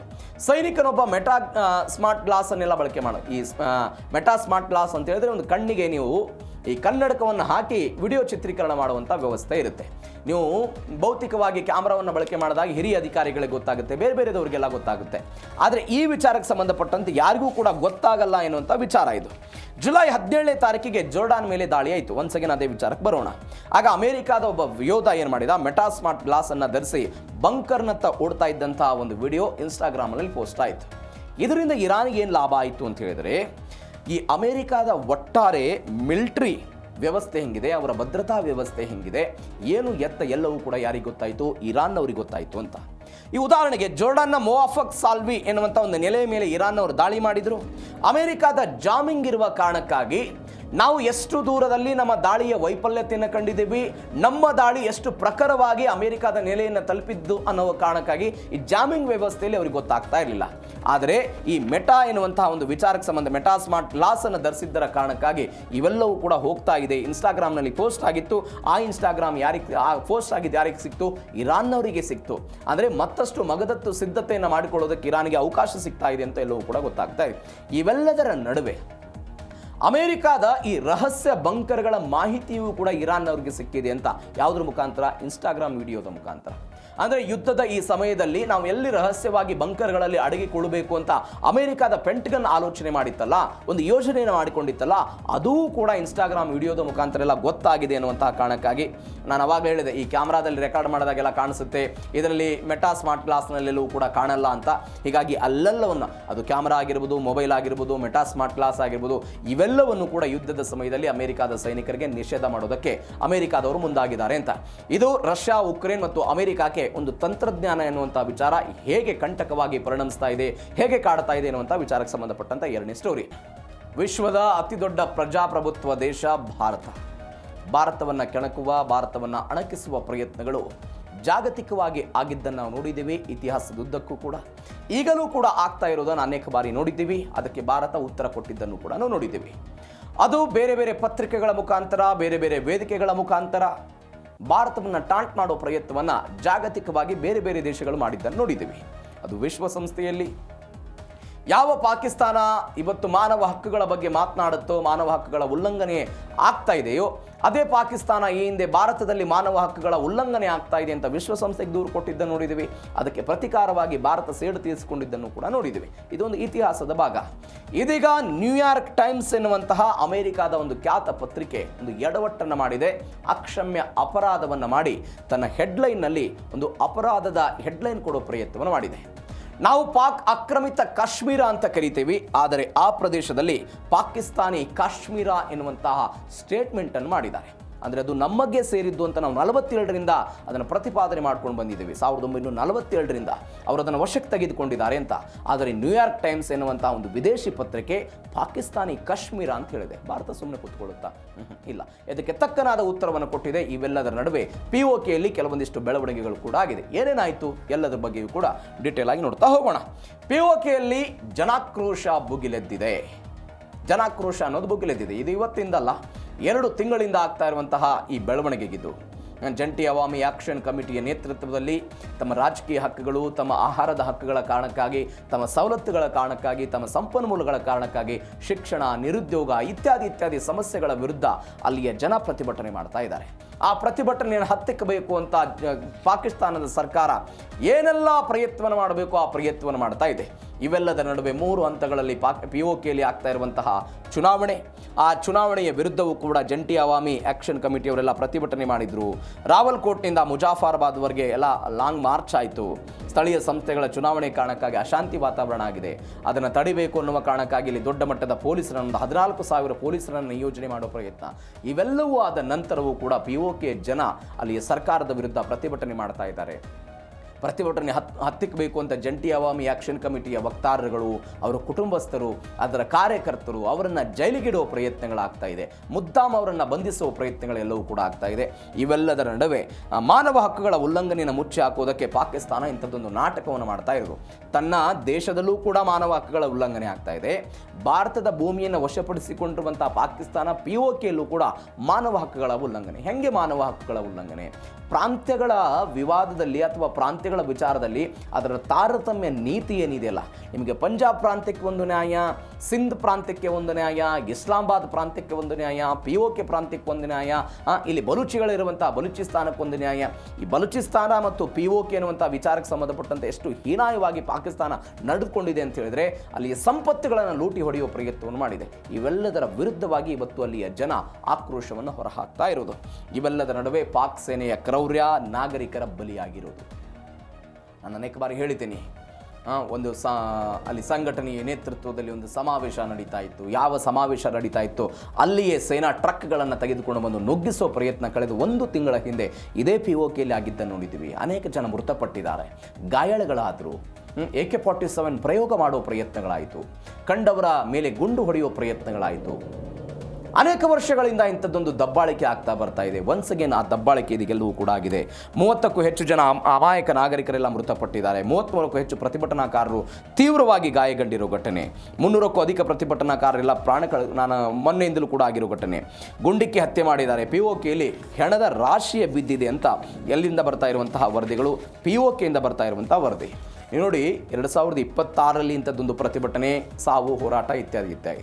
2025ರ ಸೆಪ್ಟೆಂಬರ್ನಲ್ಲಿ ಇದೇ ಜಂಟಿ ಅವಾಮಿ ಆಕ್ಷನ್ ಕಮಿಟಿ ಪಾಕಿಸ್ತಾನದ ಸರ್ಕಾರದ ವಿರುದ್ಧ ಪ್ರತಿಭಟನೆ ಮಾಡೋದಕ್ಕೆ ಶುರುವಾಯಿತು. ಅವತ್ತು ಕಾರಣಗಳೇನು? ಅವತ್ತು ಕೂಡ ಆ್ಯಸ್ ಇಟ್ ಈಸ್ ಇದೆ. ವಿದ್ಯುತ್ ಬಿಲ್ ಏರಿಕೆ ಆಗ್ತಾ ಇದೆ. ನಮ್ಮಲ್ಲಿ ವಿದ್ಯುತ್ ಉತ್ಪಾದನೆ ಮಾಡ್ತೀರಿ, ಬೇರೆ ಪ್ರಾಂತ್ಯಕ್ಕೆ ವಿದ್ಯುತ್ ಕೊಡ್ತೀರಿ, ನಮಗೆ ದರ ಏರಿಕೆ, ಅವರಿಗೆ ಯಾವುದೇ ಕಾರಣಕ್ಕಾಗಿ ಕೂಡ ನೀವು ದರವನ್ನು ವಿಧಿಸಲ್ಲ. ಗೋಧಿ ಹಿಟ್ಟಿನ ದರವನ್ನು ಏರಿಕೆ ಮಾಡ್ತಾ ಇದ್ದೀರಿ, ಸಬ್ಸಿಡಿ ರೀತಿಯಲ್ಲಿ ಸಿಗ್ತಾ ಇದ್ದಂಥದ್ದು ಎಲ್ಲವೂ ಕೂಡ ನಾಶ ಆಗ್ತಾ ಇದೆ, ಇತ್ಯಾದಿ ಅಂತ ಸೆಪ್ಟೆಂಬರ್ 2025ರಲ್ಲಿ ಪ್ರತಿಭಟನೆ ಆಯಿತು. ಅವತ್ತು ಅಂದರೆ ಕಳೆದ ವರ್ಷ 9 ಜನ ಪ್ರತಿಭಟನೆಯಲ್ಲಿ ಮೃತಪಟ್ಟರು. ಪಾಕಿಸ್ತಾನ ಸರ್ಕಾರ ಅವತ್ತು ಎಚ್ಚೆತ್ತುಕೊಂಡು ಅಲ್ಲಿಯ ಪ್ರಧಾನಿಗಳು ಇಸ್ಲಾಮಾಬಾದ್ ಸರ್ಕಾರ POKಯ ಈ ಹೋರಾಟಗಾರರ ಜೊತೆಗೆ ಮಾತುಕತೆ ನಡೆಸಿ ಅವರಿಗೊಂದು ಸ್ವಲ್ಪ ಹಣದ ಸಹಾಯವನ್ನು ಮಾಡ್ತೀವಿ, ನೀವು POK ಅಭಿವೃದ್ಧಿ ಮಾಡ್ತೀವಿ ಅಂತ ಒಂದು ಆಸೆ ತೋರಿಸುವ ಮುಖಾಂತರ ಹೋರಾಟವನ್ನು ಸ್ತಬ್ಧಗೊಳಿಸುವ ಪ್ರಯತ್ನವನ್ನು ಮಾಡಿದರು. ಆದರೆ ಆ ಹೋರಾಟ ಒಳಗಡೆ ಕುದಿತಾ ಇತ್ತು. ಇದೀಗ ಅದು ಮತ್ತೊಮ್ಮೆ POKಯಲ್ಲಿ ಸ್ಫೋಟ ಆಗಿದ್ದನ್ನು ನೋಡ್ತಾ ಇದ್ದೀವಿ. ಇವೆಲ್ಲದರ ನಡುವೆ ಏನು ಬೆಳವಣಿಗೆ ಆಗಿದೆ, ಭಾರತದ ಸಹಾಯವನ್ನು ಮಹಿಳೆಯೊಬ್ಬರು ಕೋರಿರೋ ಘಟನೆ ಇದು. ಭಾರತದ ಸಹಾಯ ಬೇಕು ಅಂತ ಅನೇಕ ದಿನಗಳಿಂದ ಇಂಥದ್ದೊಂದು ವರದಿಗಳು ಬರ್ತಾ ಇರೋದು. ಅಲ್ಲೆಲ್ಲೋ POKಯ ರಾವಲ್ಕೋಟ್ನಲ್ಲಿ, ಮುಜಾಫರಾಬಾದ್ನಲ್ಲಿ, ಬೇರೆ ಬೇರೆ ಪ್ರದೇಶಗಳಲ್ಲಿ ಅಲ್ಲಿ ಎಲ್ಲೋ ಸ್ಟಿಕ್ಕರ್ಗಳನ್ನು ಅಂಟಿಸಿದ್ರಂತೆ, ಗೋಡೆಗೆ ಬರಹಗಳನ್ನು ಅಂಟಿಸಿದ್ರಂತೆ, ಭಾರತ ನಮಗೆ ಸಹಾಯಕ್ಕೆ ಬರಬೇಕು, ಗಡಿ ಭಾಗಗಳನ್ನು ಓಪನ್ ಮಾಡಬೇಕು, ಇತ್ಯಾದಿ ಇತ್ಯಾದಿ ಅಂತ ನೀವು ದೃಶ್ಯದಲ್ಲಿ ನೀವು ಗಮನಿಸ್ತಾ ಇದ್ದೀರಿ. ಇದೇ ಮಹಿಳೆ POK ಭಾಗದ ಯುವತಿಯೊಬ್ಬಳೆಲ್ಲ ಕಣ್ಣೀರಿಟ್ಟು ಭಾರತ ಸರ್ಕಾರಕ್ಕೆಲ್ಲ ಮನವಿ ಮಾಡಿದರು. ನಮ್ಮ ಪ್ರಾಣ ಉಳಿಸ್ಕೊಳ್ಳೋದಕ್ಕೆ ಭಾರತ ದಯವಿಟ್ಟು ನೆರವಾಗಬೇಕು. POKಯಲ್ಲಿ ಶಿಕ್ಷಣ, ಉದ್ಯೋಗ ನೀಡದೆ, ಸರಿಯಾದ ಊಟವನ್ನು ಕೊಡದೆ ಪಾಕ್ನಿಂದ ಮಲತಾಯಿ ಧೋರಣೆಯನ್ನೆಲ್ಲ ಮಾಡಲಾಗ್ತಾ ಇದೆ. ಭಾರತ ಸರ್ಕಾರ ನಮ್ಮ ನೆರವಿಗೆ ಬರಲಿ ಅಂತ ಎಲ್ಲ ಹೇಳಿದರು. POK ಅವರು ಏನೋದಕ್ಕೆ ಸಾಕ್ಷ್ಯ ಸಿಗದೇ ಇಲ್ಲದಿದ್ದರೂ ಕೂಡ ಅಲ್ಲಿಯ ಹಿಂಸಾಚಾರಗಳೆಲ್ಲವೂ ಕೂಡ ದೃಢ ಆಗಿದ್ದನ್ನು ನೋಡ್ತಾ ಇದ್ದೀವಿ. ಮೂಲ ಸೌಕರ್ಯಗಳ ವಂಚನೆಯ ಬಗ್ಗೆ ಆ ಮಹಿಳೆ ಮಾತನಾಡಿದವರನ್ನು ನೋಡಿದ್ದೀವಿ. ಪಾಕಿಸ್ತಾನಿ ಪಡೆಗಳು ನಮ್ಮನ್ನು, ನಮ್ಮ ಮಕ್ಕಳನ್ನೆಲ್ಲ ಕ್ರೂರವಾಗಿ ಕೊಲ್ತಾ ಇದ್ದಾರೆ, ದಯವಿಟ್ಟು ದೇವರ ಹೆಸರಿನಲ್ಲಿ ಭಾರತ ನಮಗೆ ಸಹಾಯ ಮಾಡಬೇಕು ಅಂತೆಲ್ಲ ಕೇಳಿಕೊಂಡ್ರು. ಪಾಕ್ ಸೇನೆ ಅತಿಯಾದ ದೌರ್ಜನ್ಯದಿಂದಾಗಿ ರಕ್ತಸಿಕ್ತವಾದಂಥ ಪರಿಸ್ಥಿತಿ ಎಲ್ಲ ನಿರ್ಮಾಣ ಆಗಿಬಿಟ್ಟಿದೆ ಅಂತ ಆ ಮಹಿಳೆ ವಿಡಿಯೋದಲ್ಲಿ ಕೇಳ್ಕೊಳ್ತಾ ಇರೋದನ್ನು ನೋಡ್ತಾ ಇದ್ದೀವಿ. ಇದರರ್ಥ ಇತ್ತೀಚೆಗೆ ರಾಜನಾಥ್ ಸಿಂಗ್ ಅವರು ಒಂದು ಹೇಳಿಕೆಯನ್ನು ಕೊಟ್ಟಿದ್ದರು. POK ಎನ್ನುವಂಥ ಒಂದು ಪ್ರದೇಶ ರಕ್ತಪಾತವಿಲ್ಲದೆ, ಯಾವುದೇ ಗದ್ದಲ ಗಲಾಟೆಗಳಿಲ್ಲದೆ ಭಾರತಕ್ಕೆ ಸೇರ್ಪಡೆಯಾಗುವಂಥ ಅಂತಿಮ ದಿನಗಳು ಸನಿಹದಲ್ಲಿದೆ ಅಂತ ಯಾರು ಹೇಳಿರೋದು? ನಮ್ಮ ದೇಶದ ರಕ್ಷಣಾ ಸಚಿವರಾದಂಥ ರಾಜನಾಥ್ ಸಿಂಗ್ ಅವರು ಇತ್ತೀಚೆಗೆ ಒಂದು ಹೇಳಿಕೆ ಕೊಟ್ಟಿದ್ದರು. ಆ ಹೇಳಿಕೆಗಳಿಗೂ ಇವತ್ತಿನ POKಯಲ್ಲಿ ಆಗ್ತಾ ಇರುವಂಥ ಅರಾಜಕತೆಗೂ ಕೂಡ ನಾವು ಸ್ವಲ್ಪ ಕಂಪೇರ್ ಮಾಡಬೇಕು. ಯಾಕಂದರೆ POKಯ ಜನವೇ ಇವತ್ತು ನಾನು ಭಾರತಕ್ಕೆ ಬರ್ತೀವಿ, ಭಾರತ ನಮ್ಮ ಜೊತೆಗೆ ಇರಬೇಕು, ಭಾರತ ಸಹಾಯ ಮಾಡಬೇಕು, ಭಾರತಕ್ಕೆ ಹೋಗ್ಬಿಡ್ತೀವಿ ಇತ್ಯಾದಿ ಇತ್ಯಾದಿ ಹೇಳಿಕೆಗಳನ್ನು ಕೊಡ್ತಾ ಇರುವಂತಹ ಈ ಹೊತ್ತಲ್ಲಿ ನಾವು ಹೆಂಗೆ 1994ರಲ್ಲಿ ಆ ವಿಚಾರಕ್ಕೆ ಬರ್ತೀನಿ ಏನೇನಾಗಿತ್ತು ಅಂತ. ಇದೀಗ ಪಾಕ್ ಮಹಿಳೆ ಕೋರಿರುವಂಥ ವಿಚಾರ ಇದೆ. ಇವೆಲ್ಲದರ ನಡುವೆ ನ್ಯೂಯಾರ್ಕ್ ಟೈಮ್ಸ್ ಎನ್ನುವಂತಹ ವಿದೇಶಿ ಪತ್ರಿಕೆ ಒಂದು ಸ್ಟೇಟ್ಮೆಂಟ್ ಮಾಡಿರುವ ಘಟನೆ. ನಾನು ಆವಾಗಲೇ ಹೇಳಿದೆ, ಭಾರತದ ವಿಚಾರಕ್ಕೆ ಸಂಬಂಧಪಟ್ಟಂತೆ ಈ ಶಿಮ್ಲಾ ಒಪ್ಪಂದ ಆಗಿದೆ ಪಾಕಿಸ್ತಾನ ಮತ್ತು ಭಾರತದ ನಡುವೆ. ಈ ಶಿಮ್ಲಾ ಒಪ್ಪಂದದ ಪ್ರಕಾರ POK ಮತ್ತು ಈ ಬೇರೆ ಬೇರೆ ಪಾಕಿಸ್ತಾನದ ವಿಚಾರ ಬಗ್ಗೆ ಯಾವೊಂದು ದೇಶವೂ ಕೂಡ ಮಧ್ಯಸ್ಥಿಕೆ ವಹಿಸಬಾರದು ಅಂತ ಭಾರತ ಹೇಳಿದೆ. ಆದರೂ ಕೂಡ ಕೆಲವೊಂದಿಷ್ಟು ದೇಶಗಳು, ಕೆಲವೊಂದಿಷ್ಟು ಪತ್ರಕರ್ತರು, ಕೆಲವೊಂದಿಷ್ಟು ಪತ್ರಿಕೆಗಳು, ವಿದೇಶಿ ಪತ್ರಿಕೆಗಳು ಈ ವಿಚಾರದಲ್ಲಿ ಮೂಗು ತೋರಿಸೋ ಪ್ರಯತ್ನವನ್ನು ಮಾಡ್ತಾರೆ. ಇದೀಗ ನ್ಯೂಯಾರ್ಕ್ ಟೈಮ್ಸ್ ದಿನಪತ್ರಿಕೆ ವಿಚಾರದಲ್ಲೂ ಕೂಡ ಹಾಗೆ ಆಗಿದೆ. ಪಾಕಿಸ್ತಾನಿ ಕಾಶ್ಮೀರ ಅಂತ ನ್ಯೂಯಾರ್ಕ್ ಟೈಮ್ಸ್ ಪತ್ರಿಕೆ ಹೇಳಿತು. ಆ ದಿನಪತ್ರಿಕೆಯ ವರದಿಯ ಶೀರ್ಷಿಕೆಗೆ ಭಾರತ ಸರ್ಕಾರ ವಿರೋಧವನ್ನೆಲ್ಲ ಹೊರಹಾಕಿದ್ದಾರೆ. ಪಾಕ್ ಆಕ್ರಮಿತ ಕಾಶ್ಮೀರದಲ್ಲಿ ನಡೆದಂಥ ಚುನಾವಣೆ ಮತ್ತು ಅಲ್ಲಿನ ಹಿಂಸಾಚಾರದ ಬಗ್ಗೆ ಎಲ್ಲ ಒಂದು ವರದಿ ಮಾಡಿದ್ರಂಥವರು. ನೀವು ದೃಶ್ಯದಲ್ಲಿ ನೀವು ನೋಡ್ತಾ ಇದ್ದೀರಿ ಆ ವರದಿ ಬಗ್ಗೆ. ಈ ವರದಿ ಪತ್ರಿಕೆಯ ಸ್ಥಳೀಯ ಚುನಾವಣೆ ಮತದಾನ ಆರಂಭ ಆಗ್ತಾ ಇದ್ದಂತೆ ಪಾಕಿಸ್ತಾನ ಕಾಶ್ಮೀರದಲ್ಲಿ ಭುಗಿಲೆದ್ದ ಘರ್ಷಣೆಗಳು ಎನ್ನುವಂಥ ಒಂದು ಶೀರ್ಷಿಕೆಯನ್ನು ಕೊಟ್ಟಿದ್ದರು. ಅಂದರೆ ನಾವೆಲ್ಲ ಏನು ಹೇಳ್ತಿದ್ದೀವಿ, ಪಾಕ್ ಅಕ್ಯುಪೈಡ್ ಕಾಶ್ಮೀರದಲ್ಲಿ ಆಗ್ತಾ ಇರುವಂಥ ಘರ್ಷಣೆಗಳು ಅಂದರೆ ನಮ್ಮತ್ತದು, ನಮ್ಮ ಭೂಮಿಯದು, ಅವರನ್ನು ಕರ್ಬಲಾ ಎನ್ನುವಂತಹ ಒಂದು ದಾಳಿಯ ಮುಖಾಂತರ 47ರಲ್ಲಿ ಹರಿಸಿಂಗ್ ಅವರಿಗೆ ಮೋಸ ಮಾಡಿ ಅದನ್ನೆಲ್ಲ ವಶಪಡಿಸ್ಕೊಂಡಿದ್ರು ಇತ್ಯಾದಿ ಇತ್ಯಾದಿ ಅಂತ ನಾವೆಲ್ಲ ಹೇಳ್ತಾ ಇದ್ದೀವಿ. ಆದರೆ ಇವರು ಹೇಳ್ತಾ ಇದ್ದಾರೆ ಪಾಕಿಸ್ತಾನಿ ಕಾಶ್ಮೀರ ಅಂತ. ಈ ಶೀರ್ಷಿಕೆಯಲ್ಲಿ ಪಾಕಿಸ್ತಾನಿ ಕಾಶ್ಮೀರ ಉಲ್ಲೇಖ ಮಾಡಿದ್ದಕ್ಕೆ ಭಾರತ ಆಕ್ಷೇಪವನ್ನು ಹೊರಹಾಕ್ತು. ರಾಯಭಾರಿ ಕಚೇರಿ ಈ ವಿಚಾರಕ್ಕೆ ಸಂಬಂಧಪಟ್ಟಂತೆ ಎಲ್ಲ ಬಹಿರಂಗವಾಗಿ ತರಾಟೆಗೆ ತೆಗೆದುಕೊಂಡ್ರು. ಪಾಕಿಸ್ತಾನಿ ಕಾಶ್ಮೀರ ಅನ್ನೋದಿಲ್ಲ, ಜಗತ್ತಿನಲ್ಲಿ ಪಾಕಿಸ್ತಾನ ಕಾಶ್ಮೀರ ಅನ್ನೋದು ಯಾವುದೂ ಇಲ್ಲ, ಕೇವಲ ಪಾಕ್ ಆಕ್ರಮಿತ ಕಾಶ್ಮೀರ ಇದೆ ಅಂತ ಭಾರತ ಎಲ್ಲ ಹೇಳಿದೆ. ಜಮ್ಮು ಕಾಶ್ಮೀರ, ಲಡಾಖ್ ಕೇಂದ್ರಾಡಳಿತ ಪ್ರದೇಶಗಳು ಭಾರತದ ಅವಿಭಾಜ್ಯ ಅಂಗ, ಯಾವುದೇ ಕಾರಣಕ್ಕಾಗಿಯೂ ಕೂಡ ನೀವು ಬೇರ್ಪಡಿಸೋದಕ್ಕೆ ಸಾಧ್ಯ ಇಲ್ಲ ಅಂತೆಲ್ಲ ಹೇಳಿದ್ದಾರೆ. ಅಂದರೆ ಪಾಕಿಸ್ತಾನ ಈ ಪ್ರದೇಶಗಳನ್ನು ಕಾನೂನು ಬಾಹಿರವಾಗಿ ಆಕ್ರಮಿಸಿಕೊಂಡಿದೆ, ಯಾವುದೇ ಕಾರಣಕ್ಕಾಗಿಯೂ ಕೂಡ ಅದು ಪಾಕಿಸ್ತಾನಕ್ಕೆ ಸಂಬಂಧಪಟ್ಟಂತಹ ಭೂಮಿಯಲ್ಲ ಅಂತ ಈ ವಿಚಾರದಲ್ಲಿ ಹೇಳಿಕೆ ಕೊಡೋ ಪ್ರಯತ್ನವನ್ನು ಮಾಡಿದೆ. ಅಂದರೆ ನಾನು ಅನೇಕ ಬಾರಿ ಇದೇ DNAಯಲ್ಲಿ ಚರ್ಚೆ ಮಾಡಿದ್ದೀವಿ. ಒಪ್ಪಂದ ಆಗಿತ್ತು, ಹರಿಸಿಂಗ್ ಪ್ರತ್ಯೇಕವಾಗಿ ಇರೋದಕ್ಕೆ ನಿರ್ಧರಿಸಿದರು. ಸರ್ದಾರ್ ವಲ್ಲಭಾಯ್ ಪಟೇಲ್ ಹರಿಸಿಂಗ್ ಅವರಿಗೆ ಸಪೋರ್ಟ್ ಮಾಡಿದರು. ಹರಿಸಿಂಗ್ ಜಮ್ಮು ಕಾಶ್ಮೀರ ಭಾರತಕ್ಕೆ ವಿಲೀನ ಆಗಲಿ ಅಂತ ಹೇಳಿದರು. ಅಲ್ಲಿ ಒಪ್ಪಂದಕ್ಕೆ ಸಹಿ ಹಾಕಿದ್ದಂತಹ ಪಾಕಿಸ್ತಾನ ಒಂದು ಕೆಲವೊಂದಿಷ್ಟು ಬಂಡುಕೋರರ ಮುಖಾಂತರ, ಕರ್ಬಲಾದರ ಮುಖಾಂತರ ಅವರು ದಾಳಿ ಮಾಡೋ ಪ್ರಯತ್ನವನ್ನು ಮಾಡ್ತಾರೆ. ಕೆಲವೊಂದಿಷ್ಟು ಪ್ರದೇಶವನ್ನು ವಾಪಸ್ ತೆಗೆದುಕೊಳ್ತಾರೆ. ಆ ಪ್ರದೇಶ ಯಾವುದು ಹೋಗಿತ್ತು ಅದು ಪಾಕ್ ಅಕ್ಯುಪೈಡ್ ಕಾಶ್ಮೀರ, ಅದು ಭಾರತಕ್ಕೆ ಸೇರಿದಂತಹ ಭೂಮಿ. ಈ ವಿಚಾರ ನ್ಯೂಯಾರ್ಕ್ ಟೈಮ್ಸಿಗೆ ಗೊತ್ತಿಲ್ಲ ಅಂತಲ್ಲ, ಗೊತ್ತಿದೆ. ಆದರೂ ಕೂಡ ಜಗತ್ತಿನ ಮುಂದೆ ಒಂದು ನಾಟಕವನ್ನು ಮಾಡೋ ಪ್ರಯತ್ನ ಮಾಡ್ತಾರೆ. ಅದಕ್ಕೆ ಭಾರತ ಉತ್ತರ ಕೊಟ್ಟಿದೆ. ಏನಾಗುತ್ತೆ ನೋಡೋಣ ಆ ವಿಚಾರ. ಇವೆಲ್ಲದರ ನಡುವೆ ಭಾರತದ ಒಂದು ಐತಿಹಾಸಿಕ ನಿಲುವು.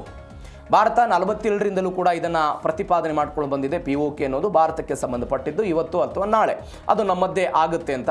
ಯಾಕಂದರೆ ನೀವು ಈ ವಿಚಾರ ವಿಶ್ವಸಂಸ್ಥೆಗೆ ಹೋದಾಗಲೂ ಕೂಡ ಭಾರತ ಹೇಳ್ತು ನಾವು ಅದನ್ನು ಬಗೆಹರಿಸ್ಕೊಳ್ತೀವಿ, ಯಾರ ಮಧ್ಯಸ್ಥಿಕೆ ಬೇಡ ಅಂತ. ಇದೀಗ POK ಎನ್ನುವಂಥದ್ದು ಭಾರತದ ಭೌಗೋಳಿಕ ಗಡಿಯೊಳಗಿನಿರುವಂತಹ ಪ್ರದೇಶ. 1994ರಲ್ಲಿ ರಾಜ್ಯಸಭೆ ಲೋಕಸಭೆ ಇದನ್ನು ನಿರ್ಣಯ ಅಂಗೀಕರಿಸಿದ್ದನ್ನು ನೋಡಿದ್ದೀವಿ. ಅಕ್ರಮವಾಗಿ ಆಕ್ರಮಿಸಿಕೊಂಡಿದ್ದಾರೆ ಅಂತ ಭಾರತ ಎಲ್ಲ ಹೇಳಿದೆ.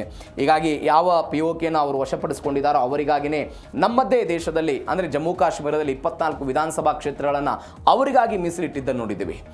ಅವರು ಯಾವತ್ತು POK ನಮಗೆ ಸೇರ್ಪಡೆ ಆಗುತ್ತೋ ಅವತ್ತು ಆ ವಿಧಾನಸಭಾ ಕ್ಷೇತ್ರಗಳಿಗೆ 24 ವಿಧಾನಸಭಾ ಕ್ಷೇತ್ರಗಳಿಗೆ ಚುನಾವಣೆ ಆಗಬೇಕು, ಅಲ್ಲಿಯ ಜನರಿಗೆ ಪ್ರತಿನಿಧಿಗಳಿರಬೇಕು, ಅಲ್ಲಿಯ ಜನರು ಕೂಡ ಅಭಿವೃದ್ಧಿ ಆಗಬೇಕು, ಒಂದಲ್ಲ ಒಂದು ದಿನ ನಮ್ಮದು ಸೇರ್ಪಡೆ ಆಗುತ್ತೆ ಅನ್ನುವ ಕಾರಣಕ್ಕಾಗಿ 24 ಕಾನ್ಸ್ಟಿಟ್ಯೂನ್ಸಿಗಳನ್ನು ಮೀಸಲಿಟ್ಟಿದ್ದನ್ನು ನೋಡಿದ್ವಿ. 94ರಲ್ಲಿ ಐತಿಹಾಸಿಕವಾಗಿ ಎಲ್ಲ ನಿರ್ಣಯವನ್ನು ಮಾಡಿದ್ದೀವಿ. ಹೀಗಾಗಿ ಒಂದು ನಿಲುವಂತೂ ಭಾರತದ್ದು ಈ ವಿಚಾರದಲ್ಲಿ ಇದೆ. ಹೀಗಾಗಿ POK ವಿಚಾರದಲ್ಲಿ ಏನೇನು ಬೆಳವಣಿಗೆಗಳಾಗುತ್ತೆ, ಭಾರತ ಅದನ್ನು ಹೆಂಗೆ ಸ್ವೀಕಾರ ಮಾಡುತ್ತೆ, ಏನು ಎತ್ತ ಅನ್ನೋದನ್ನು ಕಾದು ನೋಡೋಣ. ಇದು POKಯ ವಿಚಾರದಲ್ಲಿ ಆದಂತಹ ಬೆಳವಣಿಗೆಗಳು. ಇನ್ನು 4ನೇ ಸುದ್ದಿ ಭಾರಿ ಪ್ರಾಮುಖ್ಯತೆ ಇರುವಂತಹ ಸುದ್ದಿ. ನಾವು ಇಸ್ರೋ ಅಂತ ಕರಿತೀವಿ, ಬಾಹ್ಯಾಕಾಶ ಸಂಶೋಧನಾ ಸಂಸ್ಥೆ ಭಾರತ ಸರ್ಕಾರದ್ದು. ಚಂದ್ರಯಾನ, ಮಂಗಳಯಾನ, ಬೇರೆ ಬೇರೆ ಗಗನಯಾನಕ್ಕೆ ಸಂಬಂಧಪಟ್ಟಂತಹ ಎಲ್ಲ ಕಾರ್ಯಕ್ರಮಗಳನ್ನು ಮಾಡುವುದು, ಅತ್ಯಂತ ಕಡಿಮೆ ಖರ್ಚಿನಲ್ಲಿ ಅತ್ಯಂತ ವೇಗವಾಗಿ ಜಾಗತಿಕವಾಗಿ ಪ್ರಭಾವವನ್ನು ಬೀರಬಲ್ಲಂತಹ ಅನೇಕ ಕಾರ್ಯಕ್ರಮಗಳನ್ನು ಇಸ್ರೋ ಮಾಡಿದ್ದನ್ನು ನೋಡಿದ್ದೀವಿ. ಆದರೆ ಈ ಇಸ್ರೋ ಇಂತಹ ಐತಿಹಾಸಿಕವಾಗಿರುವಂತಹ ಕೆ ಸತೀಶನ್ ಎನ್ನುವಂತಹ ಅನೇಕ ದೊಡ್ಡ ದೊಡ್ಡ ವಿಜ್ಞಾನಿಗಳಿದ್ದಂತಹ ಸಂಸ್ಥೆ. ಈ ಸಂಸ್ಥೆಯಲ್ಲಿ ಒಂದು ಸರಿ ಸುಮಾರು 16,000ದಿಂದ 17,000 ಜನ ವಿಜ್ಞಾನಿಗಳೆಲ್ಲ ಕೆಲಸ ಮಾಡ್ತಿದ್ದಾರೆ. ತಾಂತ್ರಿಕವಾಗಿ ಕೆಲವೊಂದಿಷ್ಟು ಜನ ಕೆಲಸ ಮಾಡ್ತಾ ಇದ್ದಾರೆ. ಆದರೆ ಇವೆಲ್ಲದ ನಡುವೆ 120 ಜನ ಇಸ್ರೋಗೆ ಏಕಾಏಕಿಯಾಗಿ ರಾಜೀನಾಮೆ ಕೊಟ್ಟಿದ್ದು ದೊಡ್ಡ ಮಟ್ಟದ ಸುದ್ದಿ. ಯಾಕೆ ರಾಜೀನಾಮೆ ಕೊಟ್ಟರು, ಏನಾಗ್ತಾ ಇದೆ ಇಸ್ರೋದಲ್ಲಿ, ಇದಕ್ಕಾಗಿ ಕೇಂದ್ರ ಸರ್ಕಾರ ಮಾಡ್ತಾ ಇರುವಂಥ ವ್ಯವಸ್ಥೆಗಳು ಏನೇನಾಯಿತು, ಎಲ್ಲದರ ಬಗ್ಗೆಯೂ ಕೂಡ ಡೀಟೇಲ್ ಆಗಿ ನೋಡ್ತಾ ಹೋಗೋಣ. ಇಸ್ರೋದಲ್ಲಿ ವಿಜ್ಞಾನಿಗಳ ರಾಜೀನಾಮೆ ಪರ್ವ. ನಾನು ಆವಾಗಲೇ ಒಂದು ಸ್ಟೇಟ್ಮೆಂಟ್ ಮಾಡಿದೆ ನಿಮಗೆ. 16-17 ಸಾವಿರ ಜನ ಇರುವಂತಹ ಈ ಸಂಸ್ಥೆಯಲ್ಲಿ ಒಂದು 120 ಜನ ರಾಜೀನಾಮೆ ಕೊಟ್ಟು ಹೊರಗಡೆ ಹೋಗಿದ್ದಾರೆ. ನಿಮಗೆ 120 ಅನ್ನುವಂಥದ್ದನ್ನು ನೀವು ಸಂಖ್ಯೆ ರೂಪದಲ್ಲಿ ನೋಡಿಬಿಡಿ. ಪ್ರತಿಭೆ, ಅನ್ವೇಷಣೆ, ಸಂಶೋಧನೆ ಮತ್ತು ಐತಿಹಾಸಿಕ ಜ್ಞಾನದ ಮುಖಾಂತರ ಆ ಸಂಖ್ಯೆ ನಾವು ಗಮನಿಸಬೇಕು. ಈಗ ಯಾವುದೋ ಒಂದು ಕಂಪ್ನಿಯಲ್ಲಿ ಒಂದು 20 ಜನ ರಿಸೈನ್ ಮಾಡಿ ಹೋದರು ಅಂತ ಹೇಳಿದ್ರೆ ಅದನ್ನು ರಿಪ್ಲೇಸ್ಮೆಂಟ್ ಮಾಡ್ಬೋದು ಯಾವುದೋ ಒಂದು ಕೆಲಸದ ಬಳಿ. ಆದರೆ ನೀವು ಸೈನ್ಸು, ವಿಜ್ಞಾನ, ತಾಂತ್ರಿಕತೆ ಅಂತ ಬಂದಾಗ ಅಲ್ಲಿ ನೈಪುಣ್ಯತೆ, ಅನುಭವ, ತಾಂತ್ರಿಕತೆ, ಅವರ ಸಂಶೋಧನೆ ಎಲ್ಲವೂ ಕೂಡ ಮ್ಯಾಟ್ರ್ ಆಗುತ್ತೆ. ಇವೆಲ್ಲದ ನಡುವೆ ಒಂದು 100 ಜನ ವಿಜ್ಞಾನಿಗಳು, ತಂತ್ರಜ್ಞರೆಲ್ಲ ರಾಜೀನಾಮೆ ಕೊಟ್ಟಿದ್ದಾರೆ ಎನ್ನುವಂಥ ವರದಿಗಳು ಬಂದಿರೋದು. ಅನುಭವ, ಸಂಶೋಧನೆ ಎಲ್ಲವೂ ಕೂಡ ಕಡಿಮೆ ಆ ಕಾರಣಕ್ಕಾಗಿ ಅಂತ ಬೆಂಗಳೂರಿನ UR ರಾವ್ ಉಪಗ್ರಹ ಕೇಂದ್ರದಲ್ಲಿ 80 ಜನ, ಅಂದರೆ ಕೇರಳದ ತಿರುವನಂತಪುರಂದ ವಿಕ್ರಮ್ ಸಾರಾಭಾಯಿ ಬಾಹ್ಯಾಕಾಶ ಕೇಂದ್ರದಿಂದ ಒಂದು 20 ಜನ ವಿಜ್ಞಾನಿಗಳೆಲ್ಲ ರಾಜೀನಾಮೆ ಕೊಟ್ಟಿದ್ದಾರೆ ಅಂತ. ಯಾರ್ಯಾರು ಕೊಟ್ಟರು ರಾಜೀನಾಮೆ? ಗಗನಯಾನ, ಚಂದ್ರಯಾನ 3, LVM-3 ಈ ಎಲ್ಲ ಯೋಜನೆಗಳಲ್ಲಿ ದೊಡ್ಡ ದೊಡ್ಡ ಪ್ರಾಜೆಕ್ಟ್ಗಳ ಮ್ಯಾನೇಜರ್ ಆದವರು, ನಿರ್ದೇಶಕರಾದವರು, ಡೈರೆಕ್ಟರ್ಗಳಾದವರು ಇವರೆಲ್ಲರೂ ಕೂಡ ರಾಜೀನಾಮೆಯನ್ನು ಕೊಟ್ಟಿದ್ದಾರೆ. ಯೋಜನೆಗಳ ಪ್ರಮುಖರೇ ರಾಜೀನಾಮೆ ಕೊಟ್ಟು ಹೊರಗಡೆ ಹೋಗಿದ್ದನ್ನು ನೋಡಿದ್ದೀವಿ. ಈ ವಿಜ್ಞಾನಿಗಳ ರಾಜೀನಾಮೆ ಪರ್ವ ಶುರುವಾದಂತಹ ಬೆನ್ನಲ್ಲೇ ಕೇಂದ್ರ ಸರ್ಕಾರ ಒಂದು ನಿಯಮವನ್ನು ತೆಗೆದುಕೊಳ್ತು.